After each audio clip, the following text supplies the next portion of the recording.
TV조선 취재 기자들이 전하는 뉴스의 중심, 보도본부 한라인, 저는 신효섭입니다. 22대 총선의 본투표가 지금 이루어지고 있습니다. 총선 사상 역대 최고치를 기록했던 사전투표의 열기가 과연 본투표까지 이어질지 관심이 집중되고 있는데요. 지금 투표 상황은 어떤지 전국 투표소에 나가 있는 취재 기자들 연결하겠습니다. 먼저 서울입니다. 임서영 기자, 투표 순조롭게 진행되고 있습니까? 네, 그렇습니다. 이곳 서울 마포구 도화동 제1투표소엔 점심시간이 지나면서 점점 더 많은 시민들이 몰리고 있습니다. 오전 6시 본투표가 시작되자마자 이곳에는 소중한 한 표를 행사하려는 유권자들의 발걸음이 이어졌는데요. 한때 긴 줄이 늘어서기도 했습니다.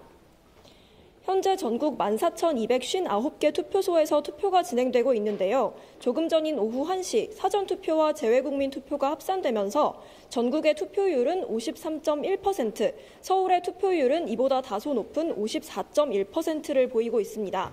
지난 5일과 6일 진행된 전국의 사전투표율은 역대 총선 최고치인 31.28%를 기록했는데요. 특히 서울은 이번 총선 최대 격전지로 분류되는 만큼 투표율이 선거 결과에 적잖은 영향을 줄 것으로 보입니다. 역대 총선 최고 투표율은 21대 총선 당시 66.2%였습니다.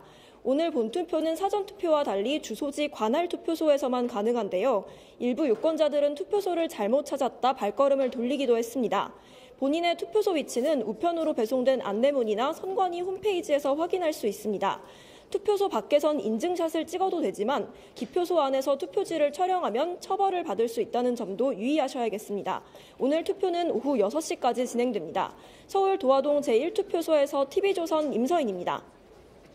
이어서 영남권의 투표 상황 알아보겠습니다. 영남권도 지난주 사전투표율이 역대 총선 가운데서 가장 높았는데요. 부산 투표소에 나가 있는 취재 기자 연결하겠습니다. 하동원 기자, 지금도 투표소에 유권자들 많이 찾고 있습니까? 네, 이곳 투표소는 점심시간이 지나면서 오전보다 더 많은 유권자들이 찾고 있습니다. 오후 1시 기준 부산의 투표율은 52.8%입니다. 같은 시간 21대 총선에 비해 3.1%포인트 높은 상황입니다. 투표 시작 전인 이른 새벽부터 길게 늘어선 줄은 오후에도 계속 이어지고 있습니다.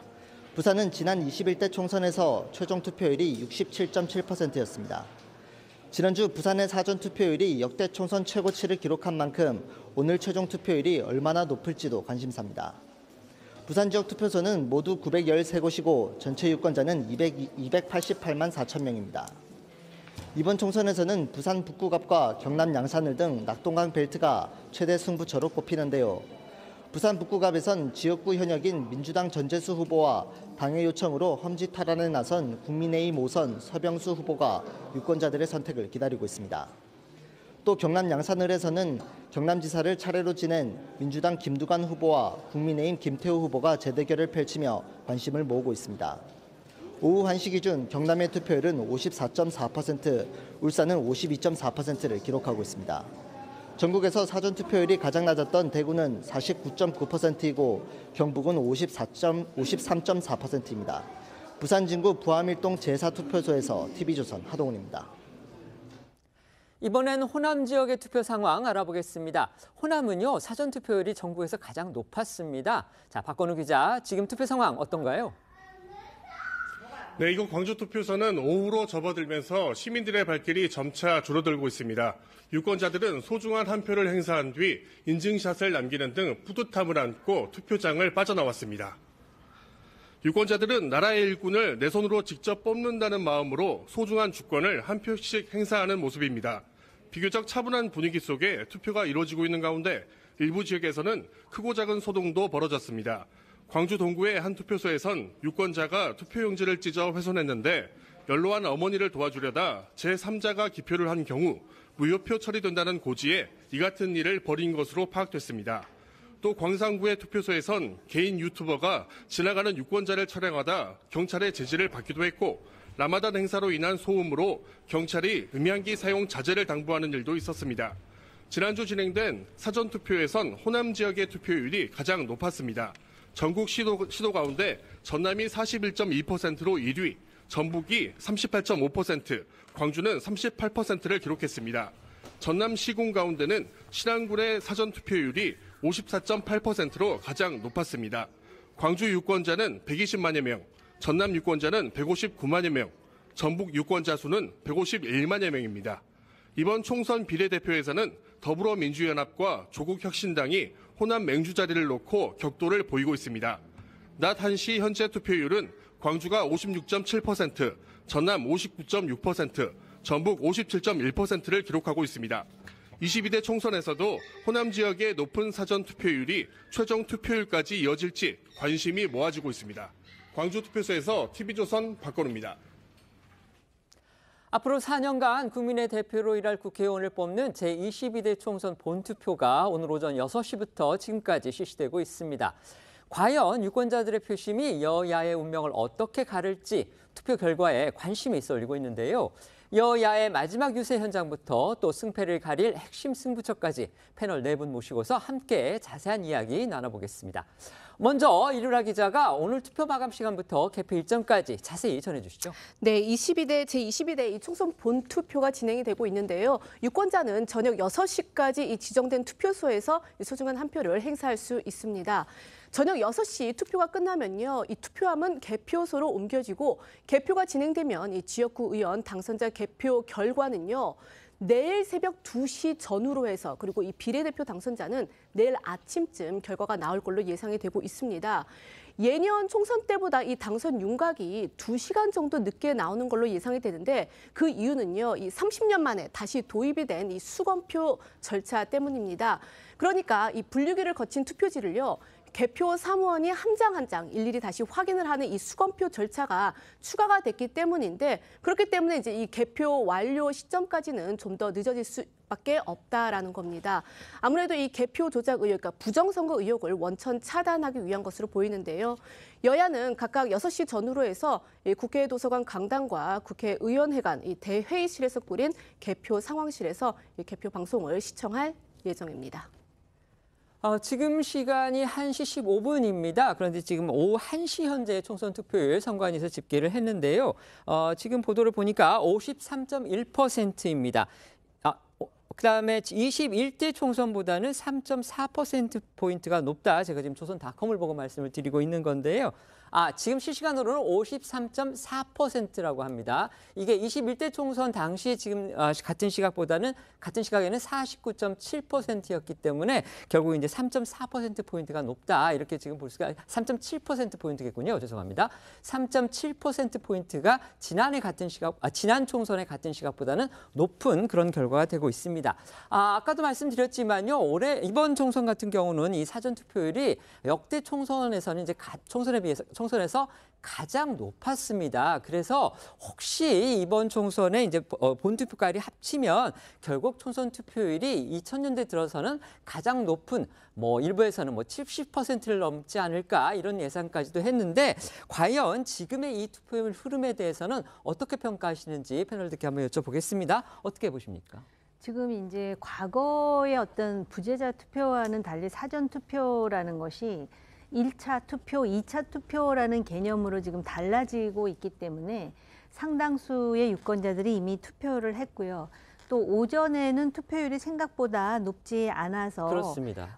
오히려 70%를 넘기는 어려울 것이다라는 속단도 있었는데, 지금 현재로 보면은 오히려 이제 3% 넘는다라는 또 수치가 나오기 때문에 6시까지 조심스럽게 지켜보는 것이 맞고요. 만약에 70%를 상회하지 못한다면은 아마 무당층 내지는 부동층이 결국은 선택을 못해서 양비론에 빠진 것이 아닌가, 이런 그 판단을 할 수 있을 것 같습니다. 어떻게 생각하십니까? 그러니까 예전에는 사전 투표가 이제 어떤 보완제 느낌이었는데 지금은 분할 투표의 느낌이기 때문에 이런 어떤 투표에 대한 성향이 달라진 게 있어요. 근데 지금 이 시기가 전체 선거 기간 중에서 가장 조용한 시간입니다. 선거 운동을 할 수가 없기 때문에. 그런데 이런 시기에는 박빙 어떤 지역이 많을수록 캠프에서 선거를 이제 독려를 합니다. 투표를. 그렇기 때문에 투표율이 점심이 넘어가면서 아마 더 상승할 것으로 느껴지고 있고요. 어쨌든 양당이 50석에서 55석의 박빙을 예고를 하고 있고 양 지지자들이 결집을 한 상태이기 때문에 아마 6시까지는 투표율이 더 올라갈 것으로 예상하고 있습니다. 앞서 전해드렸듯이 선관위는 일각에서 끊이지 않고 제기하고 있는 이른바 조작 그리고 부정 의혹을 차단하기 위해서 수검표, 그러니까 손으로 일일이 이렇게 검표를 하는 절차를 도입을 했습니다. 시간은 많이 걸리겠지만 이게 선거의 신뢰성을 높이는 데는 도움이 될 것이다. 이런 시각도 있습니다. 변호사님 어떻게 보십니까? 네, 수검표를 하면 아무래도 유권자들의 신뢰도를 높이는 데는 기여할 것 같습니다. 이게 기계가 조작됐다느니 아니면 뭐 다른 요인이 개입될 수 있다라는 부분을 여러 사람들이 일단 눈으로 확인하는 절차를 거쳤다는 것 자체가 유권자들한테는 안심을 좀 들을 수 있을 것 같은데요. 한 가지 안타까운 점은 사전 투표율이 31.28%가 나왔을 때도 이제 뭐 황교안 전 총리나 아니면 뭐 민경욱 전 의원 같은 경우에는 이게 민주당의 목표치와 굉장히 좀 근접하다 보니까 또 이 의구심이 든다라는 취지로 이야기를 했었는데요. 이거 좀 유권자들한테 온당하지 않은 그런 인식을 심어줄 수 있기 때문에 좀 조심할 필요가 있고 이런 문제 제기 때문에 다 이런 보완책이 나오고 이번 총선에 대해서는 최소한 조작설 이런 부분은 좀 제기하기가 어려워진 것 같습니다. 선 변호사님, 이번 이제 선거 들어서도 사실 뭐 다 아시겠지만 지난번에 은평구 관내 그 선거구에서 새벽에 그 봉투를 집어넣는 그런 이제 영상이 공개가 되니까 일부에서 이거 선거 부정하는 거 아니냐 이런 이제 의혹도 나왔었잖아요. 어쩔 수 없이 이제 선관위에서는 뭐 이런 부분을 다 해소를 하기 위해서 이제 CCTV로 실시간 중계까지 지금 하고 있기 때문에 변호사님 보시기에는 지금 선관위의 선거 관리 어떻게 평가하십니까? 은평구에서 촬영됐다고 하는 그 동영상은 이제 오해라고 선관위가 다 설명을 하지 않았습니까? 그렇습니다. 그리고 네. 이제 그 부정선거 관련된 음모론을 지나치게 제기하는 분들에 대해서는 선관위가 고발을 하겠다는 방침도 밝혔고요. 지금 이번 선거부터는 그 사전투표지를 운반을 할 때 전부 다 경찰이 지금 동행을 하고 있고 네. 그다음에 CCTV도 말씀하신 것처럼 지금 전부 공개를 하고 있습니다. 그렇기 때문에 과거에 이제 일부에서 제기가 됐던 그런 사전투표 음모론 이런 것은 좀 불식을 하는 것이 맞을 것 같고요. 이제 사전투표는 하나의 트렌드로 자리 잡았습니다. 그러니까 투표가 1일차, 2일차, 그리고 오늘이 사실 3일차인 것이죠. 그런 관점에서 접근을 하는 것이 맞을 것 같습니다. 네. 여야 대표들은 어젯밤 12시 가까운 시각까지요. 유권자들에게 소중한 한 표를 호소했습니다. 국민의힘 한동훈 비대위원장은 선거운동 시한을 4시간 앞둔 저녁 8시쯤에 서울 청계천 광장에서 마지막 유세를 벌였고요. 이재명 대표는 어제 거의 낮 시간에는 대부분 대장동 사건 재판에 출석을 했습니다. 그 재판이 끝나고 저녁 7시쯤에 대통령실이 근처에 있는 용산역에서 선거운동을 마감했습니다. 맞습니다. 이 어젯밤 여야는요, 이 최대 승부처인 서울에서 13일간의 공식 선거운동을 모두 마무리했습니다. 한 위원장은 말씀하신 것처럼 이 어제 하루 핵심 요충지인 이 한강 벨트를 비롯해서 서울 선거구 15곳을 누볐습니다. 그리고 이제 마지막 유세 현장인 청계 광장에서는 딱 한 표가 모자란다 이러면서 남은 본투표 12시간의 나라의 운명에 달렸다 이렇게 목소리를 높이기도 했습니다. 이재명 대표는요, 이 어제 오전 이 대장동 재판에 이제 출석을 하느라고 낮에는 이제 유세를 펼치지 못했는데요. 다만 이제 재판 휴정 중에 유튜브 라이브 방송을 통해서 원격 지원 유세에 나서긴 했습니다. 이 저녁이 돼서야 유세 현장의 모습을 드러냈는데요. 이 용산의 연단에 선 이 대표는요, 30분 넘게 마이크를 잡고 정부 심판론을 강조를 했습니다. 어제 여야 대표들의 마지막 유세 목소리 들어보시겠습니다. 외교 실패, 권력 남용, 예산 낭비에 대해서도 확실하게 책임을 물어야 하지 않겠습니까? 너희들의 국정 실패에 대해서는 명확하게 경고한다. 경고장을 날려야 되지 않겠습니까? 민심만 보고 민심에만 따르겠습니다. 저희에게 힘을 주신다면 약속을 실천하겠습니다. 그 이상을 실천하겠습니다. 투표장에서 여러분의 한 표로 나라를 구해 주십시오. 여러분, 딱 한 표가 부족합니다. 자, 여야 대표들의 마지막 선거운동 또 유세 모습 보셨는데요. 어떤 전략이 담겨 있다고 보셨습니까? 한동훈 위원장 같은 경우는 최후의 일각까지 사력을 다한다. 라는 모습과 함께 사실 4년 전에 민주당이 180 야권 합해갖고 당시에 그렇죠. 네. 엄청난 표를 쓸어 모았는데 여권이죠, 여권. 그런데 그때 전체 득표수를 보면은 당시에 미래통합당이나 민주당이나 그 득표한 수치는 거의 비슷했는데 초경합 지역에서 몇백 표 또는 천몇백 표 차이로 갈림으로써 사실은 민주당이 여권이죠. 180석 넘는 그런 득표를 했거든요. 근데 지금 한강벨트, 낙동강 벨트 그런 초경합 지역이 55 내지는 60곳에 지금 육박한다라는 그러한 이야기들이 나오고 있다 보니까 여당 대표로서 한 표를 아쉽다라는 그런 절박함을 표출한 것 같고요. 이재명 대표는 초지 일관 지금 정권 심판론으로 지금 표를 지금 모으기 위해서 노력하고 있는 모습이 지금 보여집니다. 네. 여야 대표들은 오늘 오전에도 각각 이제 투표를 독려하는 메시지를 내고서 지지를 호소했습니다. 결국 여야 모두 이제 높은 투표율이 본인들한테 유리하다 이렇게 판단하는 듯합니다. 그 근거 뭐라고 보십니까? 이제 선거를 하다 보면요, 1등 전략과 2등 전략이 있어요. 그러니까 추격자 2등은 사전 투표가 끝나고 나면 드디어 골든 크로스를 기록했다라고 하고 1등은 승기를 잡았다라고 얘기를 하죠. 그리고 양당이 투표 전날이 되면 한 표가 모자랍니다라고 역대 양당이 그렇게 슬로건을 펼쳐왔습니다. 그래서 실제로 이게 효과가 있어서 뒤집히는 경우도 있었고요. 그래서 그런 차원에서 양당이 한 표를 호소한다고 보면 되고요.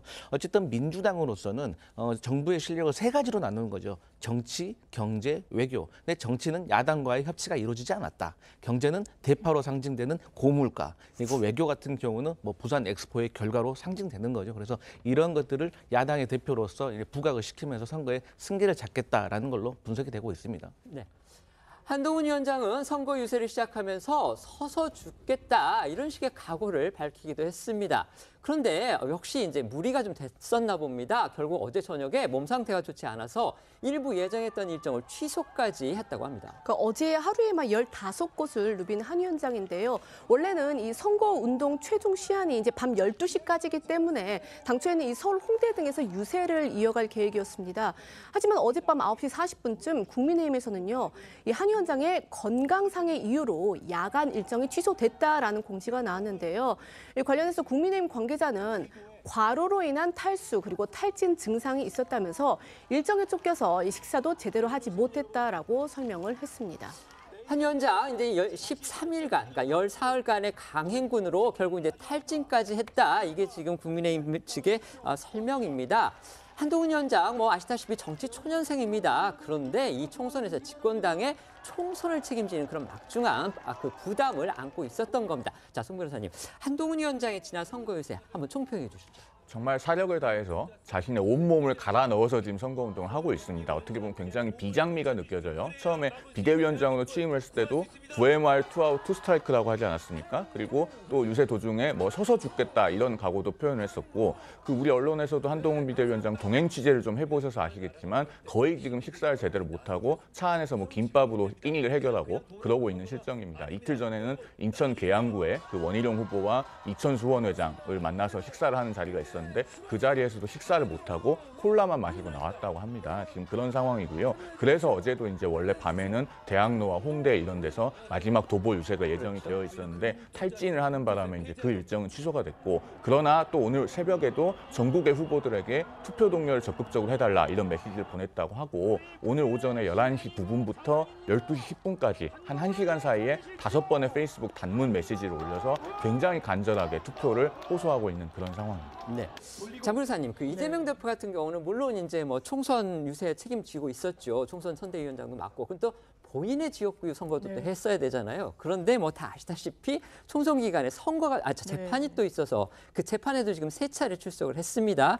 자, 이재명 대표의 지난 총선 기간 동안의 유세 상황 어떻게 평가하십니까? 사실 공직선거 운동 들어가기 전에는 그 공백을 우려하는 목소리가 많았던 것도 사실인 것 같은데요. 그 공백이 거의 보이지 않았던 것 같습니다. 일단 본인의 재판에 출석하는 문제와 관련해서는 틈틈이 유튜브 등을 통해 가지고 소통을 하기도 했고요. 유권자들에게 본인이 전달하고 싶어하는 메시지를 끊임없이 좀 전달한 측면이 있고요. 그리고 무엇보다 국민들께서 만들어주신 이 정권 심판론과 관련해서 어떻게 민주당이 그렇다면 심판하고 대안을 모색할 것인지 이런 부분에 대해서 정확한 메시지를 좀 던졌다는 측면, 그래서 뭐 비교적 뭐 민주당의 우호적인 상황을 만들어내서 이 민주당의 지도부로서는 어느 정도 선전을 했다. 그리고 메시지 관리에도 좀 성공을 했다. 이런 좀 자평을 해볼 수 있을 것 같습니다. 알겠습니다.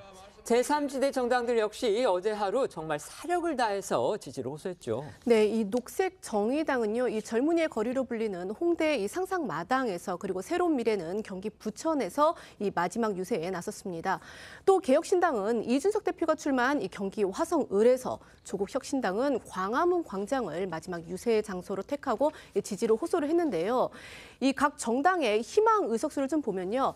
녹색정의당의 경우에는 이 현재 의석 6석 이거 지키기를 희망하고 있고, 새로운 미래는 최소 5석 이상, 개혁신당은 5석 전후에서 뭐 많게는 7석까지 원하고 있고, 그리고 조국혁신당은요 10석 이상을 기대하는 분위기입니다. 각각의 목소리 들어보시죠.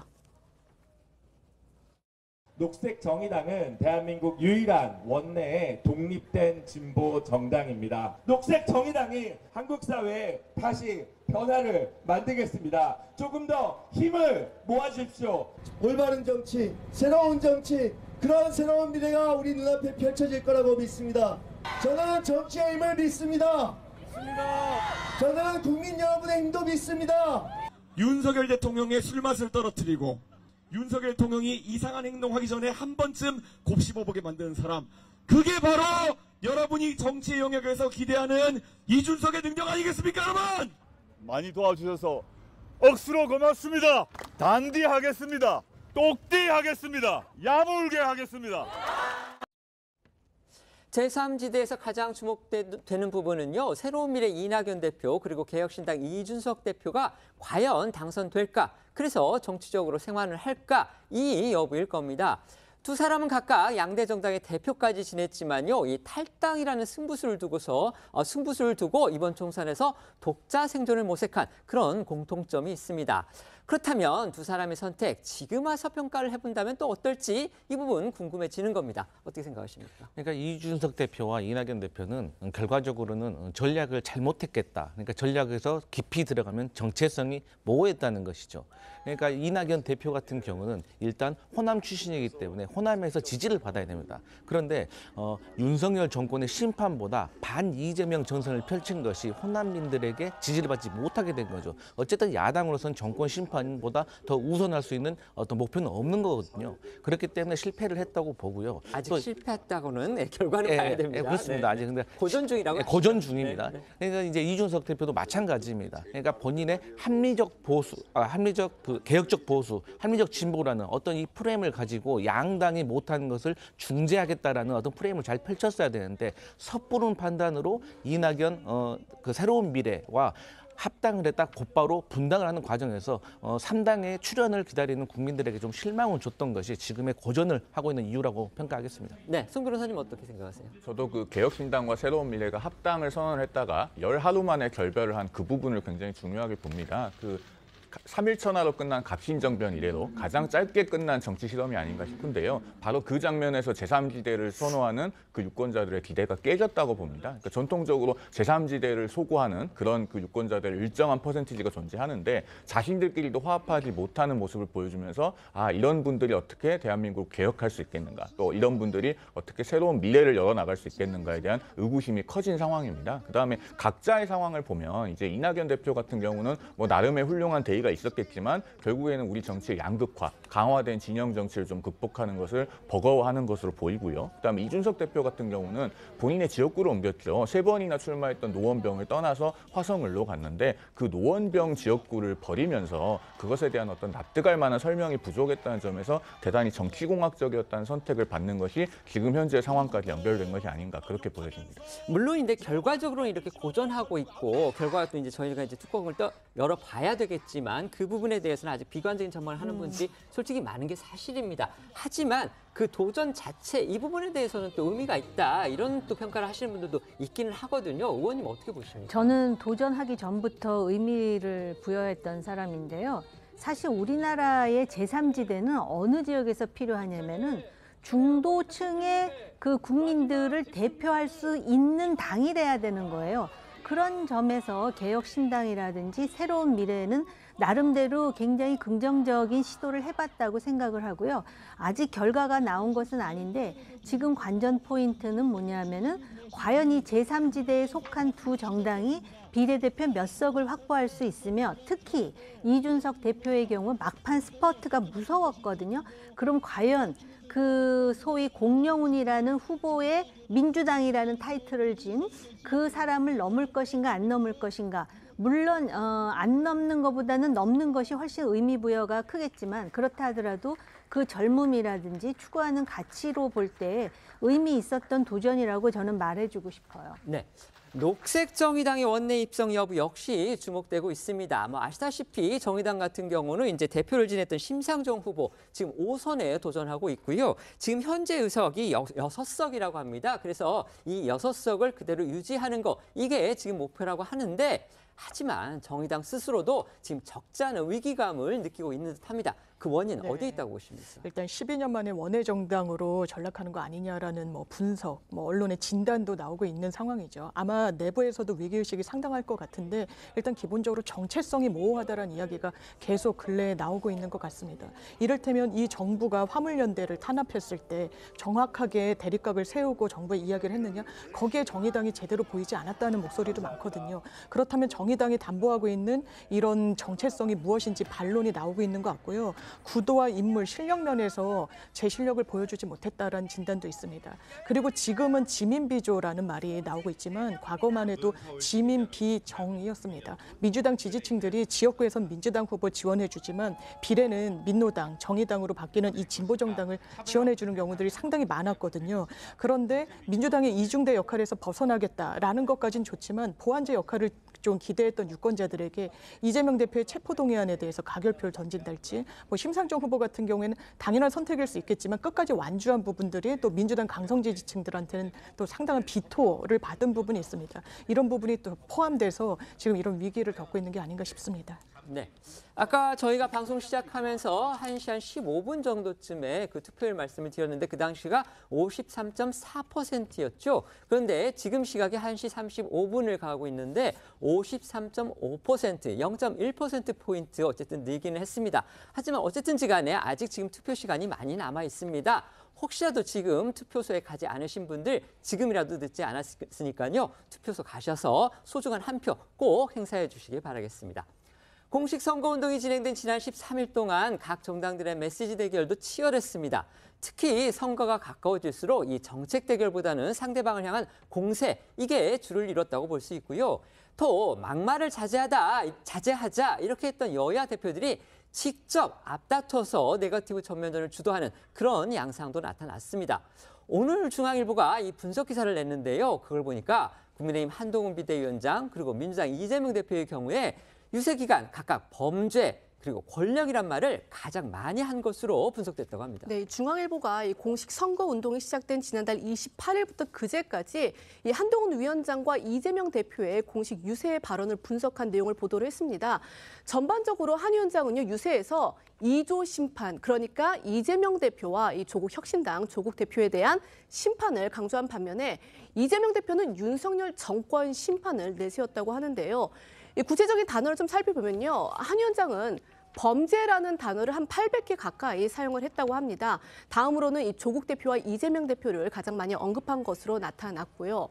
반면에 이재명 대표는요, 권력이라는 단어를 가장 많이 사용을 했고 다음으로는 정권 등이 뒤를 이었는데 참고로 한동훈 비대위원장의 이름을 언급을 하지 않았다고 합니다. 아무래도 이 정권 심판 구도를 좀 이어가기 위한 그런 것이 의도가 아니냐라는 분석이 나오는데요. 이런 두 사람의 메시지 대결은요, 이 공식 선거운동 첫날부터 극명하게 드러났습니다. 다시 들어보시겠습니다. 나라를 망치고 국민을 배반한 윤석열 정권에게 이제 주권자가 민주공화국의 주인이 심판할 때가 됐습니다.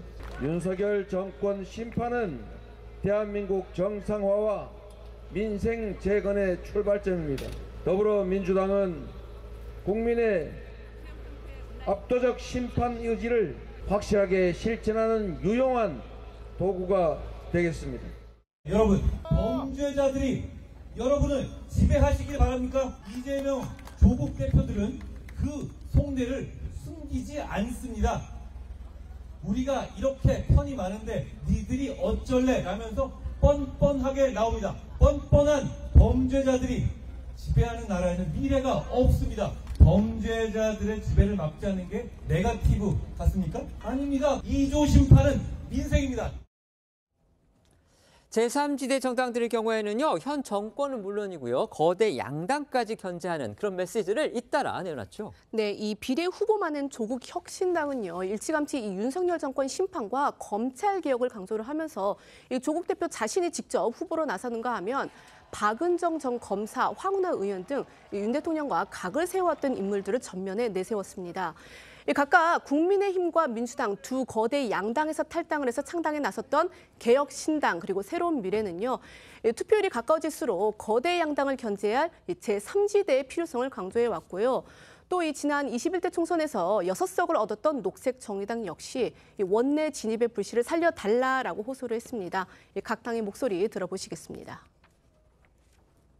녹색정의당이 원내에 진입하지 못하고 주저앉는다면 진보 정치의 목소리는 사라질 것입니다. 진보 정치의 역사가 이대로 끝나지 않도록 녹색정의당을 지켜주십시오. 사법 리스크 없는 사람 하나, 정당 하나쯤은 있어야 그 다음으로 넘어갈 수 있겠다. 그런 절박한 마음을 말씀드리고 있죠. 알겠습니다. 소신파 정치인을 멸종시키지 말아주십시오. 개혁신당은 멸종 위기종이 된 소신파 정치인들의 정당입니다. 소신의 정치가 위선의 정치를 이길 수 있도록 해주십시오. 조국 혁신당은 검찰 독재 조기 종식을 향한 쇄빙선이자 민주 진보 세력의 승리의 예인선이 되겠습니다. 3년은 너무 깁니다. 다시 국민이 승리하는 역사를 조국 혁신당이 만들어 나가겠습니다. 이번 총선 기간 각 정당들의 메시지, 이게 유권자들한테 과연 얼마나 먹혀 들었는지, 또 유권자들은 그걸 어떻게 받아들였을지 궁금한 부분 중에 하나입니다. 자, 이번에 여야 대표들이 낸 메시지들을 어떻게 평가하십니까? 저는 한동훈 비대위원장이 역대 보수 정당 대표로서는 보기 힘든 부적절하게 욕설 을 했고요. 거친 말들이 오히려 좀 네거티브 성격이 있었나. 그래서 그것이 좀 공감받지 못했다. 또 본인이 처음부터 내세웠던 86 청산론이라든지 종북 프레임이 국민들에게 공감받지 못했던 부분이 있고요. 그리고 마지막으로는 어쨌든 보수 지지층 그리고 국민들은 한동훈 비대위원장이 원했던 메시지는 윤석열 정부의 어떤 국정 운영의 태도 변화를 이끌어내겠다. 내가 설득하겠다라는 메시지를 바랬을 것 같은데 거기에 대한 확신을 좀 주지 못한 메시지 방향이 잘못됐다. 이렇게 평가하겠습니다. 네. 지금 말씀을 들으면서 한동훈 위원장의 욕설과 거친 말이 이번에 상당히 그 부정적인 영향을 줬다고 그러시는데 민주당에서 하실 말씀은 아닌 것 같다라는 생각이 스쳤어요. 왜냐하면 이재명 대표의 그 욕설과 거친 말은 정말 전 세계적으로 타의 추종을 불허하지 않을까 이런 생각마저 전 세계까지는 좀 지나치다 싶고요. 제가 다른 네. 나라 정치도 알겠습니다. 많이 들여다보고 있거든요. 네네. 그런데 그 말씀에는 공감을 해요. 이번에 그 민주당이 이제 권력이라든지 뭐 독재라든지 이런 게 주요 주제어라면은 사실 국민의힘에서는 범죄였거든요. 근데 이 유권자들이 생각할 때는 이 소위 이재명 대표 또 심지어는 조국 혁신당의 조국 대표에 이르기까지 그 범죄와 관련해서는 이미 사법적인 심판을 받고 있다라고 생각을 하는 것 같아요. 그러다 보니까는 이 권력과 관련해가지고 사실 그것도 민주당이 스스로 뭐 만들어냈다라기보다는 자초했던 측면이 있습니다. 여러 가지 사안들이. 그런데 바로 그 권력과 관련해가지고는 그 심판 논리가 어느 정도 작동했다. 그런 데다가 사실은 대선 그 이후에 이루어지는 총선은요. 반드시 중간평가 내지는 권력 심판의 성격을 가지고 있는데 오히려 그 권력 심판을 정당화하는 소재를 민주당이 아닌 소위 그 대통령과 관련된 정부라든지 이런 데서 일정 정도 제공했다라는 거에 대해서 굉장히 한동훈 위원장이라든지 여당이 답답해하지 않았을까 이런 생각은 듭니다. 송 변호사님은 이재명 대표가 냈던 메시지들에 대해서 어떻게 들으셨습니까? 그동안에 굉장히 과한 것들이 많았죠. 뭐 일일이 꼽을 수가 없을 정도로 제가 그걸 읊기 시작하면 아마 이 방송 끝날 때까지 해야 될 것 같습니다. 특히 제가 딱 한 가지만 이 선거를 마무리하는 시점에서 좀 지적을 하고 싶은 것은 우리 정치인에 대한 그 테러는 정말 여야를 떠나서 있어서는 안 되는 일 아니겠습니까? 그런데 이재명 대표가 그 배현진 의원 테러 사건에 관해서 언급하면서 사실 그것도 굉장히 끔찍한 사건인데 뭐 돌멩이로 맞았다 이 정도로 굉장히 좀 축소를 하고 그다음에 경찰이 또 열심히 수사를 하고 증거 수집한 것에 대해서 뭐 난리 뽕짝을 했다. 이렇게 표현을 한 부분이 저는 이번 선거를 통틀어서 사실 가장 나쁜 장면이 아니었나 그런 생각을 합니다. 장 변호사님도 한 말씀 해주시죠. 네, 저는 한동훈 비대위원장이 정치를 X같이 한다라고 이야기한 부분은 대단히 부적절했다고 생각이 들고요. 그리고 본인이 이 정부의 초대 법무부 장관이었는데 국민 눈높이에 맞지 않는 이번 정부 나에게 책임 있냐고 물을 수 있냐라는 취지로 유권자들한테 반문했습니다. 대단히 부적절하죠. 본인은 이 정부에 굉장히 큰 정치적 지분이 있는 사람 아닙니까? 지금 여당의 당대표 지위에 있는 분입니다. 그러니까 바로 다음 날 모든 게 내 잘못이다라고 얘기했을 때 유권자들이 뭐라고 생각을 해야 될까요? 이분이 정치적으로 과연 유권자들을 생각한다고 생각할 것인지 이번 총선을 본인의 정치적 미래의 하나의 디딤돌로 생각할 것인지 후자로 평가되는 그런 언사를 한 건 대단한 실책이었다고 생각합니다.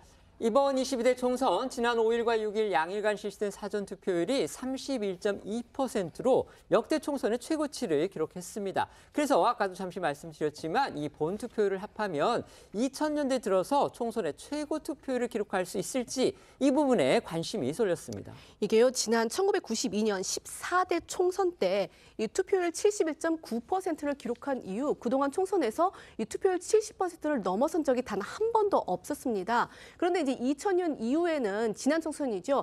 21대 총선에서 이제 66.2% 이 투표율을 기록한 게 이제 그동안의 이제 최고 기록이었는데 하지만 이번 선거 이 사전 투표율이 31.28%로 지난 총선보다 한 4.6%포인트 높기도 하고 또 역대 총선 최고를 기록하기 때문에 이런 분위기가 이제 본투표까지 이어지면은 70%대 이 투표율도 좀 달성 가능하지 않겠느냐 이런 기대감도 나왔습니다.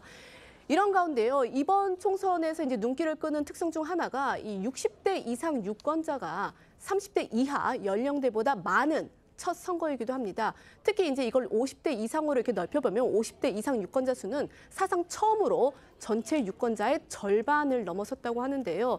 그러니까 이 투표 연령층으로 보면은 변수가 이 60대 이상 유권자 표심이 될 거다라는 분석도 있지만 오히려 이 부동층이 많은 2030 세대가 캐스팅 보드가 될 거다라는 해석도 나오고 있습니다. 그러니까 50대 이상 유권자 수가 사상 처음으로 전체 유권자의 절반을 넘어섰다는 겁니다. 오히려 부동층이 많은 2030 세대가 선거 결과를 좌우할 수도 있다. 지금 이런 해석이 나온다는 게 우리 기자의 리포트였는데요. 달라진 연령별 유권자 지형 과연 이번 선거 결과에 어떤 영향을 미칠지 의견 한번 주시죠. 우선 60대가 많다 그랬잖아요. 근데 60대를 초반하고 중후반으로 좀 나눠야 될 것 같아요. 2030 세대는 과거에는 진보라고 딱 못 박았지만 지금 그렇지 않습니다. 20대, 30대 중에 그 외교라든지 안보와 관련해서 보수적인 이념, 관념을 가진 사람들이 많고요. 그다음에 국내 정치와 관련해가지고는 굉장히 가치 중립적인 사람들이 많습니다. 그러니까는 상당히 글로벌화되어 있고, 그다음에 자신의 어떤 이해나 자신의 미래와 관련해서 정치를 투영한다든지, 그리고 어떤 그 정치의 관점을 그런 이념이라든지 진영이 아니라 오히려 상대적으로 어떻게 보면 합리적이고 객관적일 수 있거든요. 그래서 일단 투표율이 높다라는 것을, 그리고 어떤 연령층이 높다라는 것을 특정 진영이 유리하다라고 판단하는 것은 아마 이번 그 선거부터는 조심해야 되지 않을까 이런 생각이 들었습니다. 네. 아무래도 이제 50대 같은 경우는 사회 전반에 있어서 생각이 많을 겁니다. 그리고 또 고물가라든지 교육비라든지 어떤 삶의 직격탄을 받고 있는 거에 대해서 경험을 하고 있는 세대이기 때문에 아무래도 민주당, 야당 성향의 어떤 지지자가 많다는 어떤 분석이 있습니다. 그리고 이제 20대, 30대 같은 경우는 최근에는 지난 선거와 달리 청년과 관련된 공약이 많이 못 쏟습니다. 양당이. 그렇기 때문에 어떤 2030 세대가 이익 투표를 할 수 있는 요인이 조금 부족했다. 하지만 있지만 뭐 이태원 참사라든지 해병대 최상병이라든지 이러한 젊은 세대들과 관련된 어떤 이슈와 관련해서 이번 정부에서 제대로 대처를 했느냐, 책임을 졌느냐 이런 것에 대한 부정적인 평가가 있을 것으로 분석이 되고요. 또 이제 20대 남성 같은 경우는 이준석 대표가 국민의힘의 대표가 되면서 조금 보수 성향으로 돌아선 경향이 있었지만 지금은 이준석 대표가 어떤 다른 정당에 몸을 담고 있기 때문에 아무래도 20대, 30대의 어떤 보수 성향의 투표층에 조금 많이 수그러들지 않았을까 그렇게 평가하고 있습니다. 네. 이번 선거는 윤석열 정부가 집권 3년 차를 맞는 시기에 치러집니다. 여는 여대로, 야는 야대로 정치적 의미가 있을 수밖에 없는데요. 그렇다면 여야 정당 각각 어느 정도 의석수를 얻어야 선방했다 이렇게 평가할 수 있을지 이 부분도 궁금해집니다. 송 변호사님 어떻게 평가하십니까? 개인적인 의견입니다만은 저는 그 국민의힘과 국민의 미래가 합해서 121석 이상을 얻어서 패스트트랙을 저지할 수 있다면은 선방했다고 평가받을 수 있지 않을까 그런 생각. 패스트트랙 그러니까 그렇습니다. 그 상임위에서 어느 한 세력이 일방적으로 법안을 통과할 수 없는 그거를 말씀하시는 겁니다. 맞습니다. 지금 국회 선진화법 때문에 이제 과반에 미달하는 150석과 121석까지는 사실은 그렇게 큰 차이가 없습니다. 그런데 이제 범야권이 180석 이상을 가지게 되면은 패스트트랙으로 지금 뭐 어떤 게 됐든 국회에서 법안을 통과하는 것은 입법 독주가 가능하기 때문에 그 부분을 저지할 수 있다면은 상당히 국정 운영에 있어서 큰 의미가 있을 것 같고요. 그리고 121석을 확보한다면은 이제 그 지난번 총선에서 103석 대비해서 의석수도 한 18석 정도 늘어난 것이기 때문에 그래도 최소한의 선방을 했다고는 평가받을 수 있지 않을까 하는 생각이 듭니다. 네. 장 변호사님, 민주당 입장에서는 어떻습니까? 일단 단독 과반이 관건일 것 같습니다. 네, 그 정도가 151석입니다. 151석이 이제 의미가 있는 게 만약에 단독 과반을 못하게 되면요, 민주당이 캐스팅 보트를 사실상 조국혁신당 등에 내주는 이 셈이 되기 때문에 이재명 대표 체제도 약간 좀 흔들릴 수밖에 없는 부분이 있어 보이고 단독으로 과반을 좀 해야 좀 안정적으로 이제 의정 활동도 할 수 있는 그런 가장 바로미터가 되는 의석수다. 그리고 반대로 국민의힘 같은 경우에는 민주당의 단독 과반을 막는지 안 막는지에 따라서 승패가 갈린다고 언론이 진단할 것 같습니다. 그렇기 때문에 그게 130석이 될 수도 있고 뭐 120석이 될 수도 있는데 유동적이긴 상황이긴 한데 그 부분에 따라서 언론의 평가 그리고 한동훈 비대위원장의 미래도 좀 달려 있을 것 같습니다. 네. 이번 총선에는요, 여야에서 차기 대권 주자로 꼽히는 인사들이 또 잇따라서 출사표를 던졌습니다. 그 부분에도 관심이 집중되고 있죠. 네, 먼저 이 원희룡 전 국토부 그 장관은요, 일찌감치 이재명 대표의 대항마로 이 낙점이 되면서 차기 주자로서의 존재감을 드러냈고요. 이 경기 성남 분당 갑에서는요, 이 삼선 중진들의 대결인데 현역 안철수 의원을 상대로 해서 친노 적자로 불리는 이광재 후보가 이 도전장을 내면서 이 대권 향보를 향한 신호탄을 쐈다라는 평가가 나옵니다. 조국 혁신당의 이 조국 대표 역시 이번 총선을 거치면서 이 정치적 주가가 오른 상황이죠. 다만 이미 2심에서도 징역 2년을 선고받은 상태이기 때문에 이 법률심인 대법원에서도 유죄가 만약 유지가 되면 실형을 살아야 하고 그렇게 된다면 이제 결국 상당 기간, 그러니까 5년간 이 피선거권도 박탈되기 때문에 차기 대선 출마 여부는 불투명합니다. 이 밖에도요, 이 지역구에 출사표를 낸 이낙연 새로운미래 공동대표와 이준석 개혁신당 대표 등도 유력 차기 대권 주자로 꼽힙니다. 이른바 대권의 잠룡들이 이번 총선에 대거 등판을 하면서 그들이 어떤 성적표를 거두느냐에 따라서 앞으로의 대권 가도에도 명암이 갈릴 수 있다. 이런 전망 흔히들 합니다. 일리가 있다고 보십니까? 네, 그리고 이제 이왕이면 의회로 진입하는 것이 대권 과도에 파란불이 켜졌다라고 볼 수가 있는데요. 그런데 이제 이런 그 일련의 상황도 조금씩 바뀌기 시작하는 게 지난 대선의 대선 주자 두 사람이 국회의원 경험이 전혀 없음에도 불구하고 네. 할 수 있다라는 거. 네. 심지어 이준석 대표 같은 경우는 국회의 영선임에도 불구하고 당대표를 또 역임하지 않았습니까? 그래서 이제는 그 자체가 상대적으로 과연 꼭 반드시 의회로 진입해야 되느냐의 어떤 충분 조건은 아닌 게 되었고요. 또 하나, 한동훈 위원장 같은 경우는 스스로가 이번에 국회에 출마하지 않았습니다. 그런데 이제 아까 151석을 말씀해 주셨지만은 사실은 국회 선진화법이 만들어지면서 우리 송 변호사 말씀하셨듯이 정말 120석만 확보하더라도 정치 초보인 한동훈 위원장으로서는 그 많은 악재에도 불구하고 선방했다는 평가를 받을 수도 있습니다. 그렇기 때문에 그런 차원에서 본다면은 실제로 그 대권 과도는 물론 그 배지를 달면 좋겠으나 그거 자체가 필요 충분 조건이 되지 않는 시대에 우리가 살고 있다. 또 다양한 채널이 있어서 굳이 국회에 서지 않더라도 방송이라든지 여러 가지 채널을 통해서 자신의 존재감을 표출할 수 있는 많은 통로가 있다라는 점에서 조심스럽지만 그렇게 생각할 수 있을 것 같습니다. 네, 의견 주시죠. 네, 맞습니다. 지금 전에는 대선 후보들이 국회의원 출신이 많았는데 이제는 점점 단체장으로 많이 넘어오는 경향이 있는 것 같습니다. 단체장으로서 어떤 성과를 낼 수 있고 그 성과가 분명하기 때문이죠. 그래서 뭐 민주당 같은 경우도 이재명 대표도 마찬가지, 그리고 이광재 후보 같은 경우도 강원지사를 하지 않았겠습니까? 또 김동연 지사도 그런 면에 있었을 때 유력 주자라고 볼 수가 있겠죠. 또 국민의힘 같은 경우는 어쨌든 한동훈 비대위원장이 이번 총선 결과에 따라서 대권 주자로 일어설 수도 있고요. 그다음에 오세훈 시장이 이에 맞서는 서울시장으로서 단체장으로서 또 정치 베테랑이라는 평가를 받고 있기 때문에 무시할 수 없는 대권 주자가 될 것이고, 마지막으로 만약에 국민의힘이 이번 선거에서 패배를 한다면 친윤석열 세력과 조금 대척점에 있는 유승민 전 의원에게도 기회가 오지 않을까 이렇게 평가하고 있습니다. 네. 이번 국회의원 총선거는요, 예비 후보의 등록이 시작됐던 지난해 12월 12일부터 지금까지 여러 가지 변수들이 등장을 하면서 또 그때마다 출렁이었습니다.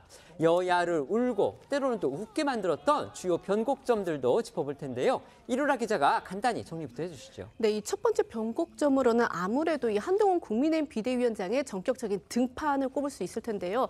한 위원장은 이 총선을 4개월 정도 앞둔 지난해 12월 말이죠. 이른바 이 구원투수로 투입이 돼서 지금까지 국민의힘 총선을 이끌었습니다. 최근 불거진 의정 갈등의 대응 방식에 대해서 윤석열 대통령과 차별화하면서 존재감을 드러냈다라는 평가도 받았습니다. 하지만 민주당에서는요, 이 한 위원장이 정치 초보다 여전히 검사 출신의 사고방식을 벗어나지 못했다 이런 비판을 내놨고, 또 선거 막판 사실상 원톱 체제의 한계가 드러났다 이런 평가도 나왔는데요. 먼저 이 한동훈 위원장 취임사와 당시 취임사에 대한 민주당의 평가 목소리 들어보시겠습니다. 상대가 당대표가 일주일에 3번, 4번씩 중대 범죄로 형사 재판받는 초현실적인 민주당인데도 왜 우리 국민의힘이 압도하지 못하는지 함께 냉정하게 반성합시다. 저는 지역구에 출마하지 않겠습니다. 비례로도 출마하지 않겠습니다. 오직 동료 시민과 이 나라의 미래만 생각하면서 승리를 위해서 용기 있게 헌신하겠습니다.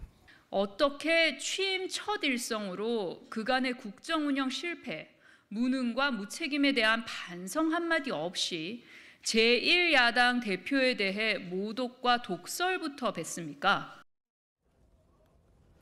한동훈 비대위원장, 사실 법무부 장관에서 지금 집권당의 사실상의 대표를 직행을 했습니다. 말 그대로 정치 초보죠. 선거를 4개월여 앞두고서 국민의힘의 구원투수로 등판을 했는데 이거 자체가 정치권에서는 상당히 이례적인 그런 상황이었고 그만큼 여권으로서는 비상 상황이었다 이렇게 볼 수가 있을 겁니다. 한동훈 위원장 스스로도 그렇게 말을 했죠. 9회 말 투아웃 상황이다. 이런 표현까지 했습니다. 여권에서 그 당시에 한동훈을 차출했던 그 이유는 무엇이고 또 기대한 부분이 있었을 텐데 또 그것은 과연 잘 실현됐는지 어떻게 평가하십니까? 크게 4가지를 말씀드릴 수 있을 것 같아요. 일단 첫 번째는 간판 효과입니다. 한동훈 비대위원장은 비대위원장 취임할 때도 이미 차기 대선 주자 선호도를 조사하면 거의 항상 최선두권에 있었죠. 그런 스타성이 있는 그 한동훈 전 장관이 비대위원장을 맡음으로써 당의 지지율도 견인하고 더 널리 지지를 확장할 수 있는 그런 부분을 첫 번째로 기대를 했을 거고요. 그다음에 두 번째는 중도 확장입니다. 그 전형적인 과거의 어떤 이념 보수의 어떤 색채가 적은 한동훈 비대위원장이 역시 당을 이끌면서 더 중도를 향해서 나아갈 수 있는 그런 부분을 또 염두에 둔 측면이 있고요. 세 번째는 정치개혁입니다. 한동훈 비대위원장이 취임해서 계속 강조한 것이 이제 여의도 정치를 종식하겠다. 여의도 문법에 갇히지 않겠다. 그런 거 아니겠습니까? 그래서 국회의원의 특권 폐지, 어떤 세비를 중위소득으로 맞춘다든가 불체포 특권을 폐지한다든가 이런 것에 굉장히 방점을 뒀고요. 그다음에 네 번째는 시스템 공천입니다. 그러니까 법률가 출신이고 본인이 법무부 장관이고 그렇기 때문에 굉장히 공정하고 그 룰에 따른 공천을 질서 있게 진행할 것을 그렇게 기대를 했었습니다. 그런 4가지가 어느 정도는 좀 잘 실현이 된 측면이 있습니다. 특히나 이제 공천 같은 경우는 굉장히 물 흐르듯이 질서 있게 진행이 매끄럽게 된 측면이 있고요. 그다음에 전체적인 선거 과정을 돌아보면은 그 한동훈 위원장이 사력을 다해서 했고 그래서 당 지지층과 어느 정도의 그 라포, 신뢰도 많이 형성이 됐습니다. 다만 그 최종적인 것은 어쨌든 결과로 평가받을 수밖에 없기 때문에 제가 이제 한동훈 비대위원장의 어떤 총체적인 과정을 다 평가하기는 어렵고 결국 오늘 총선 결과가 나오면은 그것에 따라서 또 평가가 많이 나뉘지 않을까 하는 생각이 듭니다. 네. 장 변호사님 한 말씀 해주시죠. 사실 구원투수라는 건 어떤 구원투수였냐면 인기가 떨어진 윤석열 정부에 대한 대안제로 이렇게 차출이 됐던 겁니다. 그렇다면 윤석열 대통령과의 거리두기를 확실히 했었어야 되고요. 그게 당내 요구이기도 하지 않았겠습니까? 그런데 결과적으로는 거기에 성공한 것처럼 보이지는 않습니다. 이를테면 김건희 여사의 명품백 수수와 관련해서 뭔가 입장을 국민 눈높이에 부적절했다라고 이야기했지만 그게 또 윤한 갈등 1라운드에 시초가 됐었죠. 그러니까 언론에 이야기한 부분이 내가 언제 사과 요구한 적 있냐라고 반문했습니다. 이거 국민 눈높이에 맞지 않았습니다. 그리고 이종섭 전 장관 호주 대사 문제도 나중에 다 해결되고 나서 내가 했다라고 이야기하는데 사실 갈등이 정말 최정점으로 치닫고 이거 빨리 사태를 종결지어야 된다라고 얘기했을 때는 침묵하고 있었다고 보여집니다. 이거 대통령과의 거리두기 성공했다고 보기 어렵죠. 국민의힘에서도 윤석열 대 이재명 구도를 한동훈 대 이재명 구도로 가면 뭔가 성공할 수 있을 거라고 생각했는데 결과적으로는 그 기회를 번번이 있을 때마다 한동훈 비대위원장이 좀 놓친 측면이 있어서 이 부분까지 좀 아마 이번 선거에 반영이 될 것 같습니다. 지금 현재 투표 상황을 다시 한번 좀 알아보겠습니다. 인천 경기 지역 알아볼 텐데요. 정부에서 가장 많은 1,400만 명의 유권자가 있고요. 또 선거구도 가장 많은 74개가 걸려 있습니다. 하지만 사전투표율은요. 전국 평균보다도 낮았습니다. 과연 오늘의 본투표 상황은 어떤지 궁금한데 취재기자 연결해 보겠습니다. 강석 기자, 지금 투표소 분위기 어떻습니까? 네, 투표 시간이 이제 4시간밖에 남지 않았는데요. 시민들은 새벽부터 꾸준히 투표에 참여하고 있습니다. 오후 1시부터는 사전투표가 반영된 투표율이 집계됩니다. 인천 투표율은 오후 1시 기준으로 51.6%로 전국 투표율 53.4%보다 조금 밑돌고 있습니다. 지난 21대 총선에서는 최종 투표율이 63.2%였습니다. 인천 선거 인수는 258만여 명으로 지난주 사전투표에는 77만여 명이 참여해 사전투표율 30%를 기록했습니다. 지역구 의석 14개가 걸려있는 인천은 민주당 이재명 대표와 국민의힘 원희룡 후보가 맞붙는 개항을 승부가 최대 관심입니다. 또 여당이 단 2곳만 차지했던 지난 총선에 비해 이번 총선에서 몇 석을 탈환할지도 관전 포인트입니다. 경기 지역 투표율은 52.3%로 전국 투표율과 비슷합니다. 지난 21대 총선에서 최종 투표율은 65%였습니다. 경기 선거인수는 전국에서 가장 많은 1,159만여 명입니다. 사전투표에는 342만여 명이 참여해 투표율 29.5%를 기록했습니다. 4년 전 21대 총선 전국 투표율은 66.2%였는데 인천은 63.2%, 경기는 65%로 평균에 미치지 못했습니다. 이런 상황은 국회의원 선거만 놓고 보면 17대부터 5번 연속 이어지고 있습니다. 이번 선거에서는 투표율 하위 지역 이미지를 벗어날지 관심이 모아집니다. 인천 미추홀구 주안호동 제3투표소에서 TV조선 강석입니다. 이어서 강원 지역의 투표 상황 살펴보겠습니다. 전통적으로 보수 성향이 강하다 이런 평가를 받는 곳이죠. 강원도는 지난 총선부터 이 박빙 승부가 이어져서 이번에도 역시 판세를 예측하기 힘들다 이런 평가를 받는데요. 자, 이승훈 기자, 강원도의 투표 상황 전해주시죠. 네, 유권자들로 긴 줄이 늘어섰던 투표소는 오후가 되면서 다소 한산해진 모습입니다. 그렇지만 가족들과 함께 나들이 전 투표하려는 유권자들의 발길은 계속 이어지고 있습니다. 사전투표가 합산된 강원도 투표율은 55.5%로 전국 평균보다 높은 수치를 보이고 있습니다. 강원 도내에선 고성군이 61%로 최고치를 기록했습니다. 이번 총선의 강원도 유권자는 133만 1,959명입니다. 강원도는 모두 8개 선거구에 21명의 후보자가 나왔는데 거대 양당의 대결 구도를 보이고 있습니다. 전통적으로 보수 성향이 강했던 강원도는 지난 총선에서 민주당 3곳, 국민의힘의 전신인 미래통합당 4곳, 무소속 1곳으로 표심이 갈렸습니다. 이번에도 여론조사를 보면 춘천과 원주 등 박빙 지역이 많습니다. 제주 지역 투표율도 현재 50%로 집계됐습니다. 제주 지역 유권자는 56만 6,611명입니다. 제주도는 역대 가장 높은 사전투표율을 기록해 최종 투표율에 대한 관심도 높습니다. 또 이번 총선에서는 제주시 아라동의 도의원 보궐선거도 함께 치러집니다. 춘천 석사동 제6투표소에서 TV조선 이승훈입니다. 이번 총선의 판세라든지 그다음에 이번 총선의 흐름에서 돌출한 가장 최대 변수, 바로 조국 대표가 만든 조국혁신당, 이것이라는데 정말 이의를 제기할 분 별로 없을 겁니다. 지금 조국혁신당, 저희가 지금 선거판의 어떤 흐름상으로 봤을 때 분명히 강세를 보이고 있다, 이런 또 해석도 많이 나오고 있기 때문에 과연 오늘 본투표 날 조국혁신당의 생각은 어떤지 그 부분도 궁금해지는데요. 김보협 조국혁신당 대변인 지금 전화로 연결해서 그 입장 알아보도록 하겠습니다. 김 대변인 나와 계신가요? 예, 안녕하십니까? 네, 안녕하십니까? 지금 어디 당사에서 계신가요? 예, 당사에 있습니다. 네.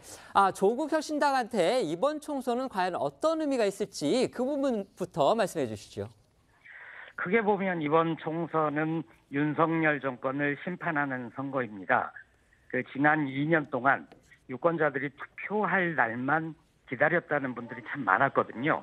무능하고 무도하고 무책임한 윤석열 정권을 이번 총선에서 심판하겠다는 뜻이죠. 조국혁신당으로 좁혀보면 국회 내에서 자체적으로 법안 발의가 가능한 의미 있는 의석을 확보할 수 있는 총선이라고. 네. 조국혁신당 이제 전체 선거 판도에서 이제 어떤 역할을 했다, 또 어떤 역할을 할 것이다 평가하시는지 궁금한데요. 예를 들어서 이제 일부 정치 전문가들 이런 얘기 하지 않았습니까? 조국혁신당이 등장을 해서 야권 지지의 전체 파이가 늘어났다. 이거는 조국혁신당도 자체적으로 주장했던 부분이기도 한데요. 어떻게 생각하십니까?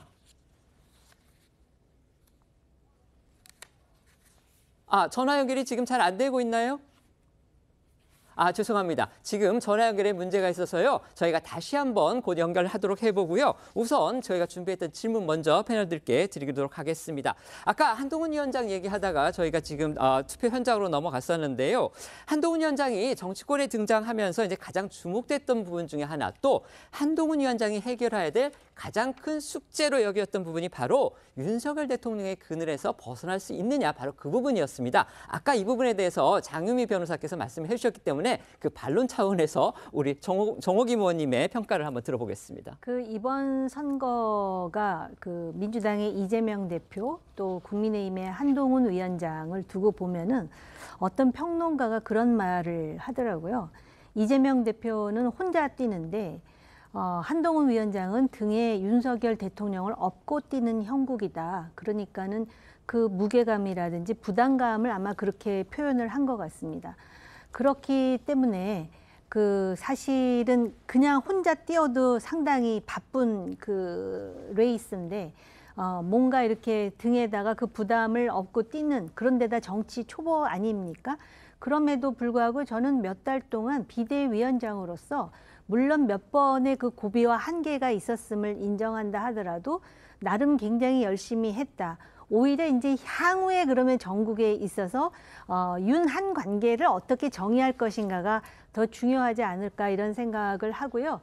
그렇게 업고 뛰는 형국이었기 때문에 중간에 내려놓을 수도 없었고, 그리고 또 가만히 이렇게 윤석열 대통령이 있었던 것 같지는 않은 그런 여러 가지 상황이 연출이 되었기 때문에 그래서 힘들었지만 아마 어느 누구라도 그런 상황에서 나름 그런 학습 과정이라든지 정치 초보인 점을 감안할 때 나름 그래도 열심히 했다라고 지지자들이 지금 판단하고 있지 않은가, 이렇게 생각이 듭니다. 알겠습니다. 아까 저희가 잠시 연결에 문제가 있었는데요. 다시 김보협 조국혁신당 대변인 연결해서 말씀 듣도록 하겠습니다. 제가 아까 질문을 드리긴 했는데 다시 한번 드리겠습니다.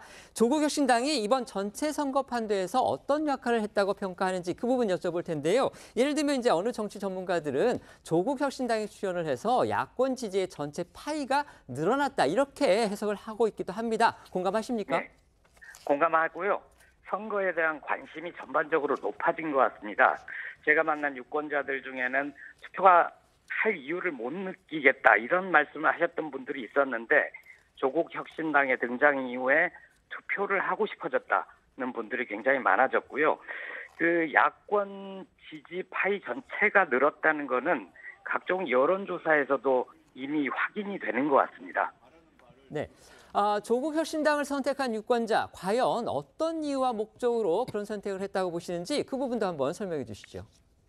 앞에서 또 간단히 말씀드렸는데 지난 2년 동안 여러 가지 문제가 있었습니다. 민생도 어려워졌고 외교는 외교대로 또 민주주의도 국제기관에서 한국이 독재화가 진행되고 있는 나라다 이렇게 평가를 하지 않았습니까? 그래서 유권자들께서 이런 후퇴, 이런 퇴행을 총선에서 심판을 해서 막아야 되겠다 그런 생각을 많이 해주셨고 3년은 너무 길다라고 주장한 조국 혁신당의 그 대표 슬로건에 공감을 해주시는 분들이 많았던 것 같습니다. 네, 조국 혁신당이 이번 선거전의 최대 변수였다, 또 돌풍을 일으켰다 이런 평가 나오고 있는 게 현실입니다. 그렇다면 이제 궁금해지는 건 과연 실제 의석도 그렇게 나타날지 이 부분인데요. 어떻게 예상하십니까? 저희는 초반에 목표 의석을 10석을 말씀드렸었고요. 그 이후에는 10석 플러스 알파의 의석을 얻기를 기대한다, 희망한다라고 말씀을 드린 적이 있습니다. 조국 혁신당의 의석이 한 석 늘 때마다 세상이 조금씩 달라질 거고요. 의석이 대폭 늘면 검찰 독재 조기 종식의 날이 빨라질 거라고 생각합니다. 네, 지금 김구엽 대변인께서 이제 정치적인 부분에 대해서 메시지를 주고 계신데 그 부분에 대해서는 저희가 나중에 또 반론 여기 계신 패널분들한테 듣도록 하고요. 계속 질문 이어가겠습니다. 네, 지난 선거운동 기간에 가장 중점을 뒀던 부분 뭐라고 생각하십니까? 저희는 이 비대 후보밖에 내지 못했습니다. 그렇죠. 그러다 보니까 선거운동에 제약이 굉장히 많았습니다. 마이크도 못 썼고요. 선거운동 차량도 이용을 하지 못해서 그리고 직접적으로 얘기를 할 수가 없어서 계속 지역을 돌아다니면서 했던 방식이 기자회견 방식으로 언론인들이 물으면 거기에 대해서 조국 대표나 비대 후보들이 답변하는 방식으로만 선거운동을 할 수 있었습니다. 그러다 보니까 제약이 굉장히 많았는데요. 오히려 또 그러다 보니까 그 현장이 축제처럼 바뀔 때도 있었습니다. 저희가 직접 구호를 못 외치고 노래를 못하니까 현장에 계신 지지자분들께서 먼저 구호를 외쳐주시고 좀 축제처럼 즐거운 분위기가 되는 그런 긍정적인 효과도 있었습니다. 네, 관련해서 제가 지금 생각나는 부분이 있었습니다. 뭐냐면 지금 이렇게 비례 이제 후보밖에는 내지를 못하셨는데 이렇게 어떤 면에서 이제 지지도에서 강세라든지 아니면 선전하는 이런 양상이 지금 벌어지고 있다면 이거 지역구도 한번 내볼만 하지 않았을까 이런 얘기들 당내에서 나오지 않습니까? 원래부터 조국 대표가 계속 강조했던 거는 이번 선거는 윤석열 정권 심판의 선거이고 모든 지역구에서 1대1 구도를 만드는 게 중요하다. 이렇게 얘기를 했습니다. 네. 저희가 만약 후보를 내서 민주 진보 진영이 분열하는 형태로 나타나면 그거는 전체 성적에 좋지 않기 때문에 저희는 비례 후보만 내세우는 걸로 결정을 한 겁니다. 네, 아까 이제 실제 의석 예상해 주시지 않으셨습니까? 물론 이제 그 목표 이룰지는 저희가 지켜봐야 되겠지만요. 혹시라도 선거 동안에 이제 일부 후보 또 배우자들의 문제점, 논란거리가 있었는데 그게 그 의석 목표를 달성하는데 혹시 지장이 될 것이다 이런 생각을 하지 않으십니까? 지장은 전혀 안 될 것 같습니다. 사실 일부 후보나 배우자의 문제 이런 게 그 조국 혁신당뿐만 아니라 모든 정당들이 안고 있는 문제일 수 있습니다. 그런데 그 일부 친윤 언론들이 집요하게 제기했던 그런 문제들이 실제 사실과 다른 게 많았고요. 이번 선거 자체가 저는 그럼에도 불구하고 성격이 강하다고 봅니다. 후보들에게 혹은 후보 배우자들에게 문제가 있을 수 있다. 하지만 그 문제는 좀 나중에 따지기로 하고 이번 총선에서는 윤석열 정권을 혼내줘야 되겠어. 이런 게 강했다고 생각합니다. 그래서 전체적으로 그런 문제들이 우리 조국 혁신당의 득표에 어느 정도 영향을 줬느냐? 저는 주지 않았다고 봅니다. 네, 이제 독자적으로 원내 교섭단체를 구성할 수 있는 20석 확보 과연 이제 가능할지 물론 이 부분은 저희가 지켜봐야 되겠지만요. 만에 하나 그게 어려울 경우에요. 다른 소수 정당들하고 연합을 해서 교섭단체를 구성할 계획 이건 갖고 있습니까? 저희는 오늘까지 최고의 성적, 최선의 성적을 내려고 노력을 다할 뿐이고요. 말씀하신 대로 국회 내에서 교섭단체인 것과 그렇지 않은 것은 차이가 크잖아요. 교섭단체가 되면 교섭 능력이 훨씬 높아지는 게 사실이니까 저희도 이제 다른 정당 혹은 다른 정치인과 공동의 교섭단체를 만들 수 있는지 연구를 해보고 노력을 해볼 생각입니다. 네네. 하지만 그것조차도 다른 정당, 다른 후보들과 우리 당이 내세우는 정강 정책이 어느 정도 공감대가 있고 교집합이 커야지 할 수 있는 거라고 생각합니다. 알겠습니다. 조국 혁신당 물론 이제 저희가 앞서서 기자 리포트에서도 말씀을 드렸지만요. 현실적으로 당 대표의 대법원 판결 이 부분이 리스크로 작용할 가능성이 있다. 이런 지적도 솔직히 나오고 있습니다. 자, 대변인께서는 어떻게 생각하십니까? 그런 리스크는 안고 있고요. 하지만 조국 혁신당은 조국 대표의 개인 정당이 아닙니다. 조국 대표의 위상이 높은 건 사실이지만 개인 정당이 아니고 만약에 혹시나 그런 일이 빚어지더라도 제2조국, 제3의 조국이 나와서 슬기롭게 대처해 나갈 수 있을 거라고 봅니다. 네, 조국 대표가 어제 마지막 유세를 이제 서울에서 열었지만요. 그 전에 광주에서 또 열었잖아요. 거기에서 이제 기자회견을 가졌는데 이렇게 얘기를 했습니다. 총선 뒤에 더불어민주당과 합당하지 않겠다. 항상 협력해야 하겠지만 개혁적이고 민생 중심인 법안의 통과를 위해서 하나 이상의 정당이 있어야 한다. 합당하지 않는 것이 서로 좋다고 판단한다. 이렇게 얘기를 했습니다. 이게 이제 일부 전문가들 사이에서는 결국 선거에서 득표를 하나라도 더 얻기 위한 일종의 선거 전략이지 실제 선거 끝나고 나서 국회 개헌하면 달라지지 않을까. 이런 또 예상하시는 분들도 있긴 합니다. 어떻게 생각하십니까? 아마 그분들이 나중에 자신들의 분석과 전망이 틀렸다고 얘기를 하게 될 겁니다. 네. 조국 혁신당은 민주당과 합당할 계획이 전혀 없고요. 네. 실제 정강 정책을 보면 민주당과 공통점도 많지만 다른 부분도 있습니다. 만약 민주당과 합당을 하게 되면 저희가 가진 고유한 색깔, 색채 이런 것들을 지우고 가야 되는데 그거는 조국 혁신당에도 그리고 민주당에도 도움이 되지 않을 거라고 보고요. 주로 협치해야 될 부분이 많을 겁니다. 네. 왜냐하면 저희가 늘 인정했던 게 민주당이 민주진보 진영의 본진이다라고 말씀을 드려왔고요.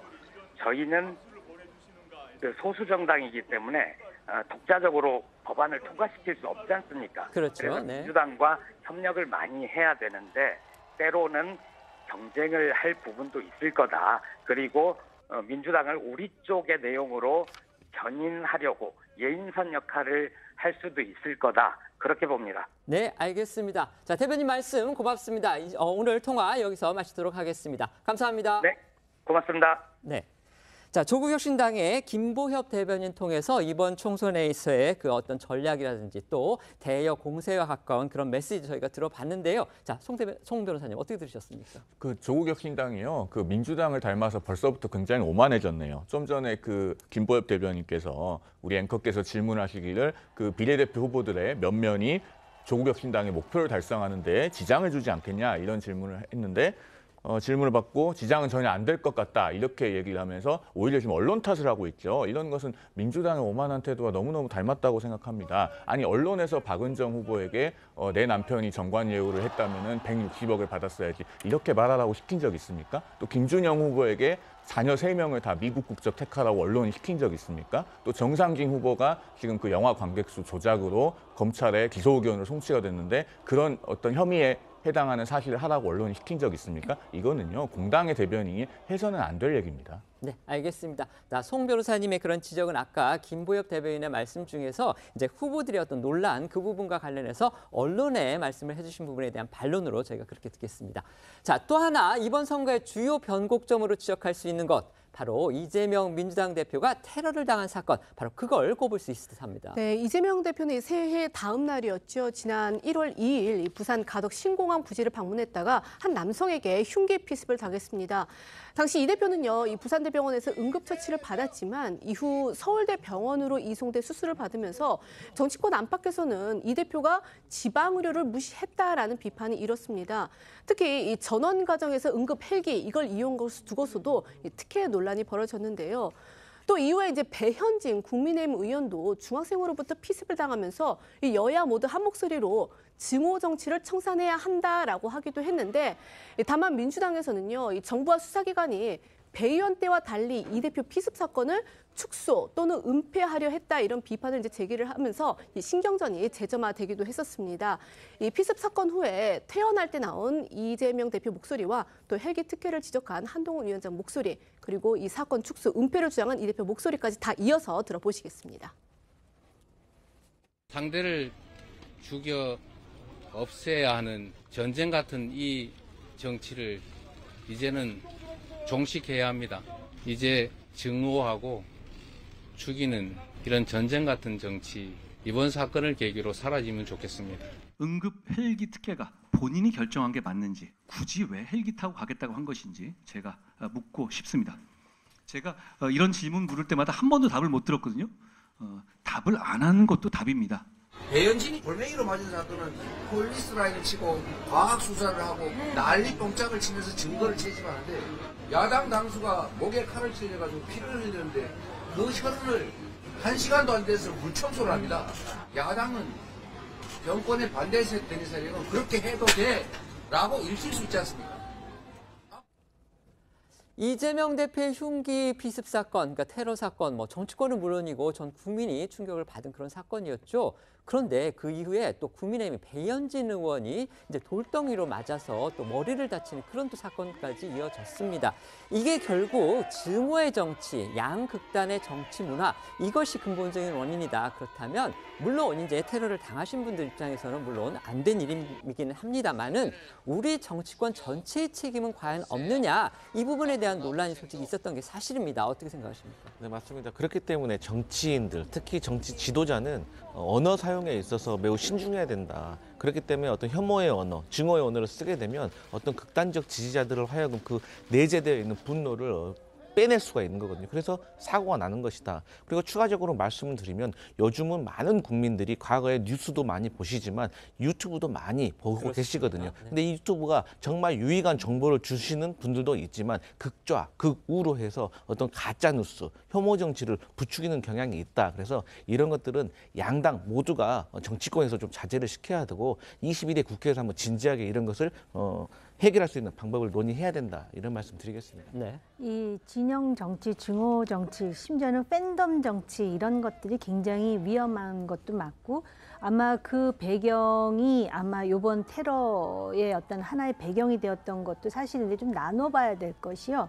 이재명 대표 같은 경우는 그 증오하고 죽이는 전쟁 같은 정치가 사라져야 된다 그러면서 상대를 죽여 없애야 하는 증오의 정치라고 얘기하면서 그 본인의 표현 중에 마치도 그 외로운 늑대의 배후에 상대 당이 있다는 것 같은 암시를 하는데 전혀 관계없는 개인적인 범죄 아니었습니까?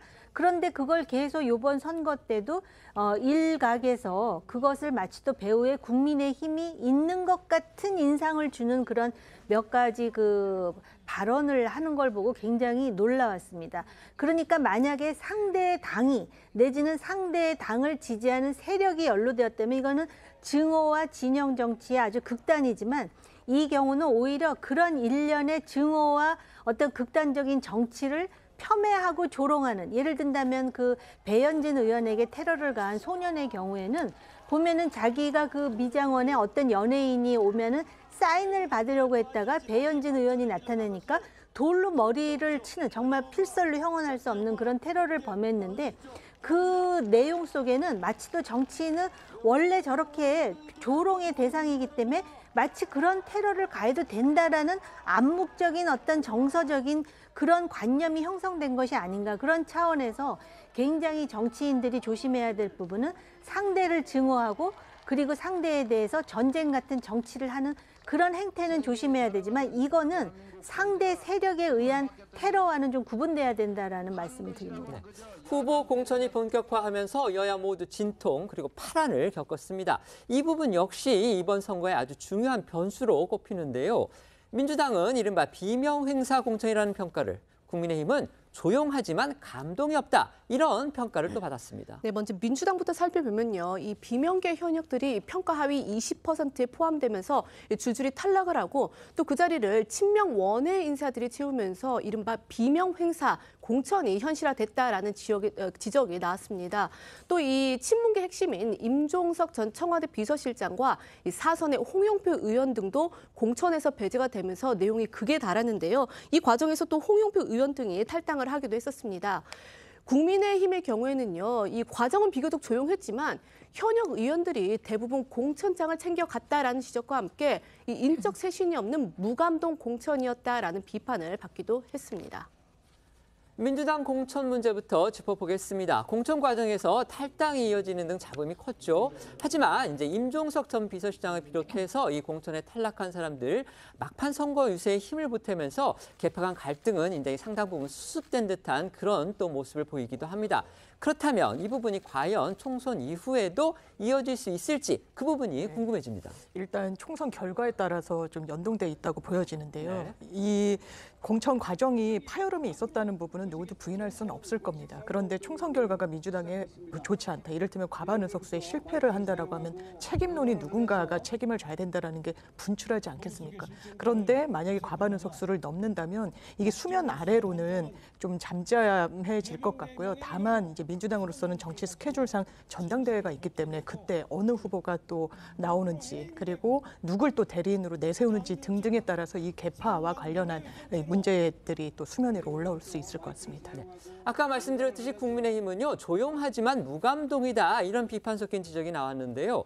공천 과정에서 친윤에 대비되는 이른바 친한계, 그러니까 한동훈 비대위원장과 가까운 분들이 친한계가 형성이 됐다 이런 평가도 나왔습니다. 실제 비례 후보 문제를 놓고서는요, 친윤 핵심 인사가 친한계 당직자에게 문제를 제기를 하고 또 두 사람이 공개적으로 맞서는 그런 일까지 벌어졌죠.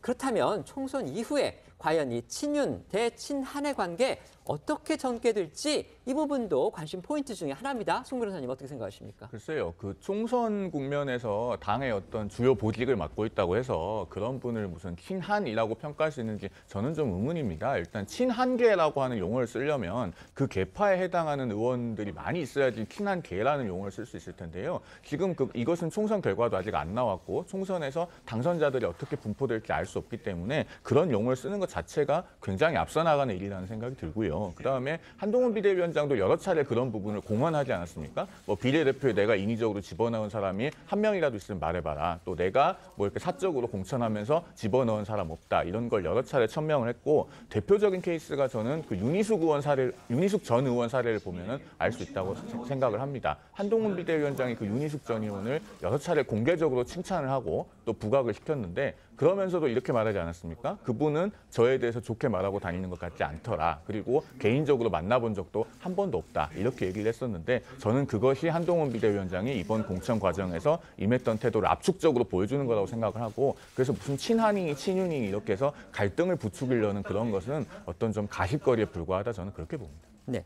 이번 선거에서 여권 더 나아가서 전체 선거 판도를 뒤흔든 핵심 변수 중에 하나는요. 이른바 용산 리스크일 겁니다. 이종섭 주 호주 대사, 그러니까 최상병 사건과 관련해서 수사 외압을 넣었다. 이런 혐의로 수사를 받고 있던 이종섭 전 국방부 장관을 주 호주 대사로 임명했던 일. 또 황상무 대통령실 시민사회수석의 소위 언론 관련 발언 논란. 또 여기에 의정 갈등이 장기화하는 그런 국면까지 이어지면서 일각에서는 야권의 정권심판원에 용산이 나서서 기름을 부어줬다. 이런 평가까지도 나왔습니다. 어떻게 보십니까? 저는 이 변수가 가장 컸다라고 생각을 합니다. 조금 전에 이제 조국 혁신당의 대변인하고 대담을 나누셨는데요. 하필이면은 조국 신당이 만들어질 즈음에 이 사건이 생기면서 정권 심판론에 상당한 그런 그 엔진의 가속도가 붙는 그런 상황입니다. 그리고 조국 혁신당이 소위 지역구를 공천하지 못했던 것도 3월 초에 시작을 했는데 지역구 공천할 시간이나 무슨 뭐 나름대로의 자력이 있었겠습니까? 그런데 그 타이밍을 맞춰준 것처럼 이 사건이 생기면서 사실은 한동훈 비대위 또 국민의힘의 선거 전략에도 굉장한 타격을 주었던 것이 사실입니다. 뭐 지나간 일이고 또 어떻게 보면은 무의미한 일이겠으나 가정법상으로 이 일이 없었다면 지금 선거판이 어떻게 됐을지 지금 상황하고는 많이 달랐을 거라고 저는 단정하게 됩니다. 네. 역시 가정이라는 천재를 달아주셨습니다. 자, 선거 막바지에 접어들면서는요, 민주당 후보들의 검증 논란이 불붙기도 했죠. 이재명 대표는 결국 논란의 중심에 섰던 양문석, 김준혁 후보를 끝까지 완주시켰습니다. 일부에서는 두 후보의 문제가 전체 선거 구도를 뒤흔들 정도는 아니었다. 그러니까 소위 야권의 핵심 의제인 이른바 정권 심판론을 위협할 정도, 그 정도는 아니었다는 판단 때문이다. 이런 평가까지 나왔습니다. 어떻게 보십니까? 모르겠습니다. 전체 구도를 흔들었는지는 선거 결과를 봐야 안다고 봅니다. 하지만 네. 안 좋은 영향을 끼쳤다는 건 분명한 사실로 확인이 되고 있고 또 그렇게 생각하십니까? 평가를 하고 있습니다. 당 내에서도 심각하고 엄중하게 판단을 하고 있습니다. 그래서 이 추후에 어떤 조치가 있을 걸로도 보이고요. 저는 그렇습니다. 이게 부정적인 면이 아무래도 지지층이 세게 결집한 곳에서는 조금 덜할 수 있지만 지지층의 결집이 약한 고리에서는 분명히 이게 1000표, 2000표로 갈리는 박빙 지역에서 나올 거라고 보고요.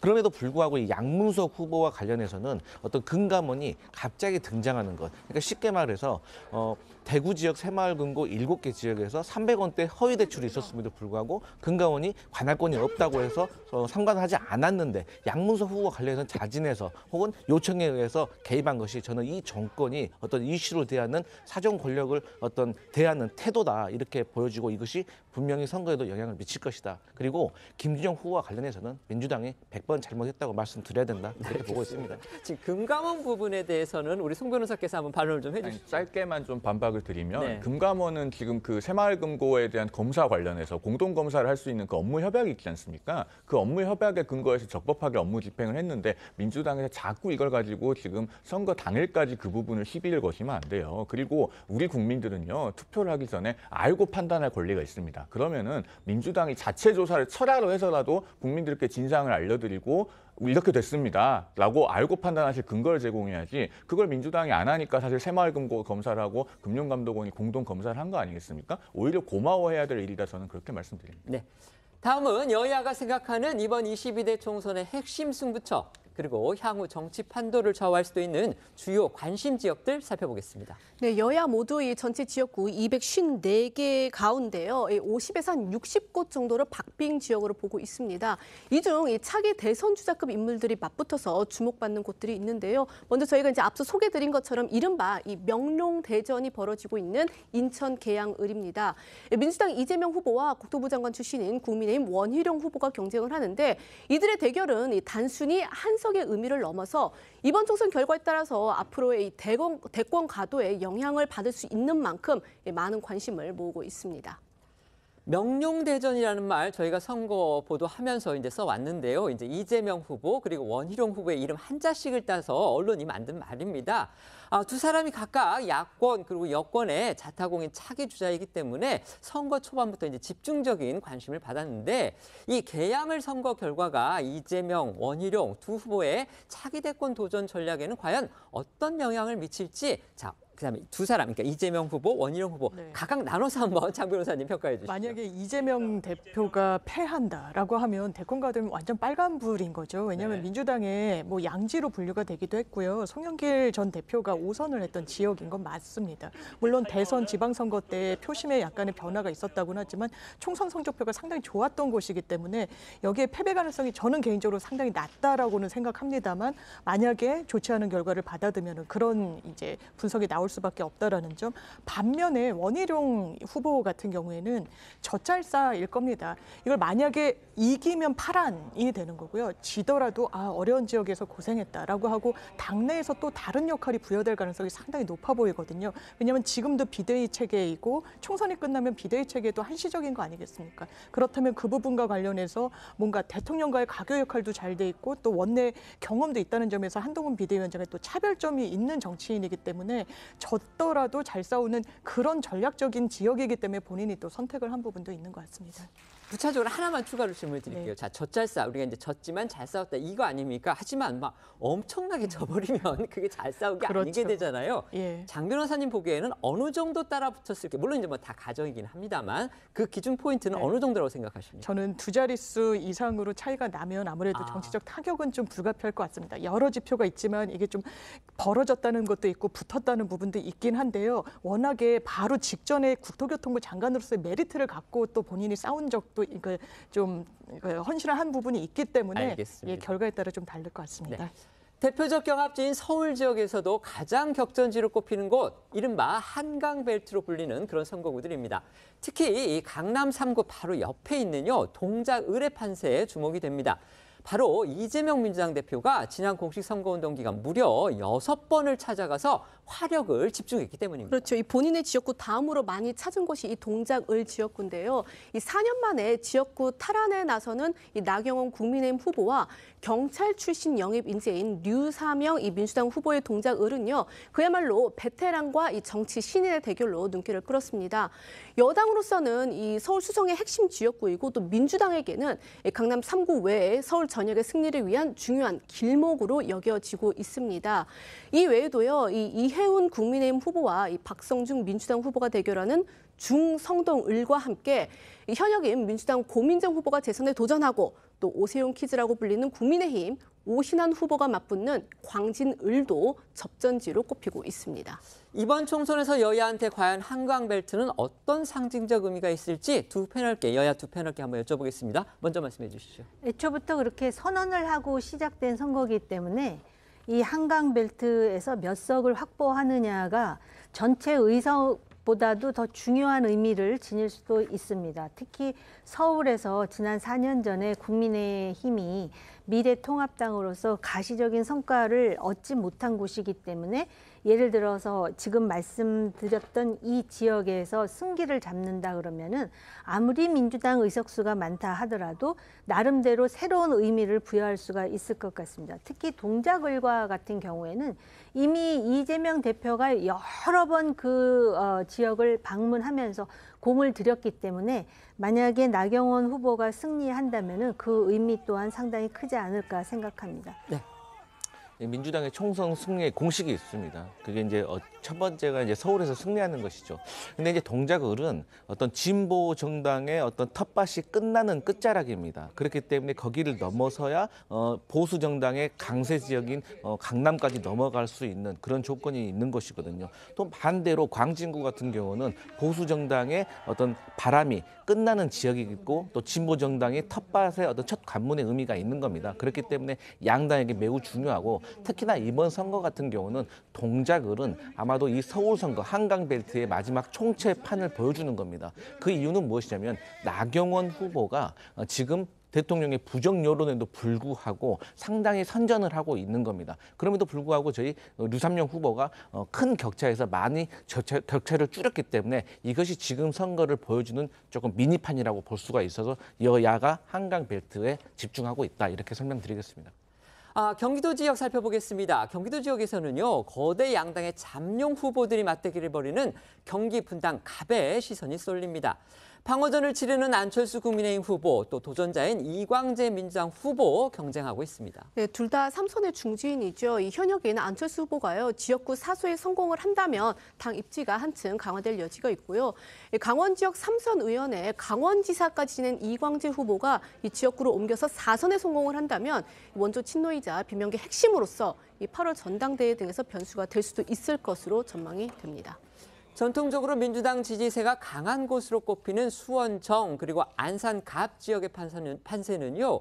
후보자 논란이 최대 변수로 떠오르면서 그 파급력에 따라서 접전 승부가 펼쳐질 거다. 이런 관측 나오고 있습니다. 네, 이 수원청에서는 이대생 성상납 발언 등 이 선거 과정에서 잇따른 이 과거사 관련 막말 논란이 불거진 이 민주당 김준혁 후보와 국민의힘 이수정 후보가 맞대결을 펼치고요. 안산갑에서는 이 부동산 편법 대출 논란 등에 이제 휩싸인 민주당의 양문석 후보와 국민의힘 장성민 후보가 맞붙습니다. 민주당 김준혁, 양문석 후보의 논란으로 시끌시끌했던 이 수원청 그리고 안산갑 지역의 유권자들이 어떤 선택을 할지에 대해서도 많은 관심이 쏠리고 있습니다. 아까도 저희가 말씀을 드렸습니다. 양문석, 김준혁 그 두 후보의 변수, 과연 이게 선거판에 어떤 영향을 줄지 이 부분이 지금 관심사를 모으고 있습니다. 그런데 과연 이게 이 두 선거구 자체만으로 끝날 것이냐 아니면은 그 영향이 경기권 내지는 수도권까지 미칠 수 있을 것이냐 이 부분에 대해서 관심이 많은 겁니다. 아까 우리 강성필 패널께서는 이제 민주당 스스로도 어쨌든지 간에 영향을 미치긴 할 것이다. 이렇게 이제 판단을 하고 계시다. 그렇게 말씀을 해주셨는데 장 변호사님 변호사님 어떻게 생각하세요? 일단 민주당에서 자평하기로는 이게 여론조사를 계속 공표 금지 기간에도 돌리고 있으니까요. 이게 큰 여파를 미치지는 않는 것으로 보인다라고 이제 한명도 전략기획위원장도 설명을 하고 있고요. 후보 사퇴와 관련해서는 뭔가 이게 그냥 이 지역구의 후보를 이제 유권자들한테 선택을 못 받게 하는 것을 넘어서서 다른 지역에도 미칠 여파를 너무 선거에 임박해서 이런 문제제기가 있었기 때문에 그 부분에 대해서는 어쨌든 이 부분 포함해서 유권자들에게 평가를 받는 방향으로 당에서는 좀 결론을 내린 것으로 보입니다. 네, 이번 총선 습회의 바로미터로 꼽히는 지역이 하나 더 있습니다. 보수세가 강한 영남에서 최대 승부처로 손꼽히는 낙동강 벨트인데요. 그중에서도 진보 강세 지역인 양산 을의 결과에 정치권이 또 시선을 모으고 있습니다. 네, 이 낙동강 벨트 최전선이자 경남지사 출신 거물급 후보들이 맞붙은 곳이죠. 양산을 현역인 민주당 김두관 후보와 또 당의 탈환 명령을 받고 험지 출마에 나선 국민의힘 중진인 김태호 후보가 대결을 벌이는데요. 앞서 이제 말씀드린 것과 같이 두 사람 모두 경기도지사 출신인 만큼 많은 시선을 모으고 있습니다. 민주당이 그래서 결국 이 경남 지역 기존 3석에 더해서 승리를 가져갈 수 있을지 아니면 이 국민의힘이 탈환 전략에 성공할지 역시 관심사입니다. 이번 총선을 두고서 아쉬운 점이 많았다 이런 평가도 또 나오고 있습니다. 공천 과정에서의 잡음은 물론이고요. 후보 부실 검증 논란 어김없이 펼쳐졌고요. 특히 이 꼼수 위성정당 난립으로 인해서 역대 가장 긴 투표용지가 등장하는 그런 일까지 벌어졌습니다. 맞습니다. 먼저 이 여야 모두 공천을 둘러싸고 잡음에 휩싸였습니다. 국민의힘은 시스템 공천을 내세워서 이 현역 물갈이 등 혁신을 예고를 했지만 결국 당 중진들이 대부분 본선에 진출하면서 감동 없는 공천이다 이런 이제 지적 나온 거 저희가 말씀드렸고요.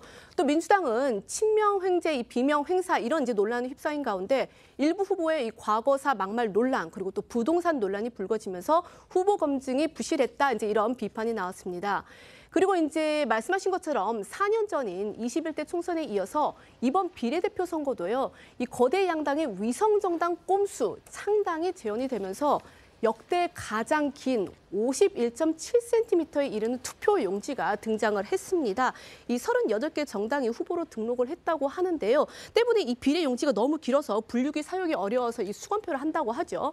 여기에 더해서 이 투표 용지 윗자리를 차지하기 위해서 이 의원 꿔주기 같은 꼼수도 똑같이 반복이 되면서 이 당초 도입 취지가 무색해졌다 이런 지적도 나왔습니다. 이번 총선 어쨌든 오늘로써 마무리가 됩니다. 그리고 다음 선거는 또 4년 뒤에, 그러니까 국회의원 선거를 말하는 겁니다. 4년 뒤에 치러지게 됩니다. 이번 총선을 한번 뒤돌아보면서 과연 어떤 숙제와 과제를 우리 정치권이 국민들한테 남겼는지 또 대한민국이 남겼는지 이 부분 네 분 패널 모두에게 의견 들어보도록 하겠습니다. 먼저 말씀해 주시죠. 이번 총선뿐만 아니라 가장 근본적인 문제는 공천제도입니다. 그러니까는 공천권이 국민에게 있는 것이 아니라 당 권력에게 있다 보니까는 비명 횡사 같은 정말 웃지 못할 참사가 일어나는데 앞으로도 이런 공천제도가 존속되는 한 이러한 그 유사 비명 행사는 계속해서 일어날 수밖에 없다라는 생각이 들고요. 준연동형 비례대표라는 거는 양당이 대표하지 못하는 국민을 대표하기 위해서 만든 것인데 정말 꼼수 정당, 위성 정당은 말할 것도 없고 수많은 정당이 만들어져 갖고 기네스북에 올라갈 만큼의 투표 용지에 더해서 향후에 이 각자의 진영이 더 극단화하는 오히려 중간으로 수렴해야 자유민주주의가 안정적일 텐데 그런 문제가 여전히 남았다는 점에서 이거는 과제 정도가 아니라 이거는 근본적으로 여야가 머리를 맞대고 풀어내야 됩니다. 좋은 점은 하나도 없었습니까? 좋은 점이 뭐 있었을까요? 생각나시는 게 없나요? 네, 당장 생각이 안 나요. 알겠습니다. 네. 그러니까 추가를 하면 또 선거구 획정이라든지 어떤 선거제와 결정되는 것이 너무 늦었다. 그러니까 선수가 그렇죠. 어디서 뛰어야 되는 줄 모르고 선거는 눈앞에 다가왔다. 여기서 문제가 많았고요. 추가적으로 이번 선거를 통해서 두 가지 업종에서 문제가 많이 드러났습니다. 첫 번째는 유튜버, 두 번째는 변호사입니다. 그래서 이 외에도 앞으로도 어떤 다른 다양한 직종에서 문제점이 나타날 건데 그것을 해결 해결하기 위해서는 아무래도 공천을 선거보다 훨씬 최소 한 달, 두 달 전에 확정을 해서 선거 후보자를 등록하기 전에 이런 것이 추후에 발견이 되면 공천을 취소할 수 있는 안정적인 제도를 마련해야 되지 않을까 그런 생각해 봅니다. 지금 여기도 변호사님이 두 분이나 계신데 이제 변호사분들에 대해서 얘기를 해주는데 어떤 특정 직역에 대해서 이제 집중적으로 얘기를 하신 건 아니시고요. 지금 후보 검증 과정에서 후보를 공천하고 난 다음에 일부 변호사 출신 후보분들에 대해서 문제점이 드러난 그 부분에 대해서 아쉬움을 표시한 거지 변호사분들 전체에 대해서 저희가 비난하는 거 아니니까 이 부분은 저희가 정확하게 말씀을 드리겠습니다. 자, 말씀해 주십시오. 이번 총선에 참 아쉬운 부분들이 많이 있죠. 일단은 그 증오와 대결의 정치에 부추겨 있는 막말들, 그리고 정책 대결이 대단히 많이 부족했던 점, 또 공천제도의 문제점이라든가 신인에게 현저히 불리한 선거제도 이런 것들은 계속 고질적으로 반복이 되고 있는 부분들입니다. 그런데 이런 것들은 사실 해결하기가 좀 쉽지 않은 측면들이 있을 겁니다. 그런데 비교적 그래도 상대적으로 해결하기 쉬운 것 하나가 이 준연동형 비례대표제죠. 이건 이번 총선에서도 원래 병립형으로 되돌아갈 수 있었습니다. 그런데 민주당에서도 한 80여 명의 의원들이 연동형 비례대표제를 폐지하고 병립형으로 돌아가자라는 의견을 갖고 있었는데 결국 이것을 이재명 대표 한 사람에게 위임을 하기로 하고 이재명 대표가 연동형을 유지하겠다고 결정함으로써 지금 또다시 이렇게 긴 투표용지를 만들게 되지 않았습니까? 이 부분이 적어도 다음 총선 전에는 빨리 해결이 돼서 이 위성정당 문제 해결해야 된다고 생각을 합니다. 네. 저는 실제로 이런 총선 국면에서 정치인을 향한 테러도 있었지 않습니까? 이게 우리나라 정치의 한 단면을 보여준다라는 생각이 강하게 듭니다. 강성 지지층들이 정치를 소비하는 방식, 짚어주셨지만 유튜브, SNS, 듣고 싶은 것만 들으면서 굉장히 정치 효능감을 이야기를 하면서 굉장히 강한 목소리를 내고 있습니다. 그러면서 이런 부분에 대해서 어떤 개선안과 대안을 모색하기보다는 거기에 또 기대는 정치인들의 모습들이 지금과 같은 정말 이 양극화라는 게 경제 양극화도 있지만 정치 양극화도 있지 않겠습니까? 이런 부분을 이번 총선 과정이 그대로 좀 노정한 측면은 우리 정치사에서 좀 바로잡고 가야 되겠다는 생각이 듭니다. 알겠습니다. 지금 네 분 패널들께서 지적해 주신 문제점들 여야 지도부가 잘 들어서 다음 총선까지는 좀 개선할 수 있었으면 좋겠습니다. 저희는 1분 뒤에 다시 돌아오겠습니다. 오늘 준비한 소식은 여기까지입니다. 저희는 내일 오후 1시에 더 핫한 소식으로 찾아뵙겠습니다. 시청해 주셔서 고맙습니다.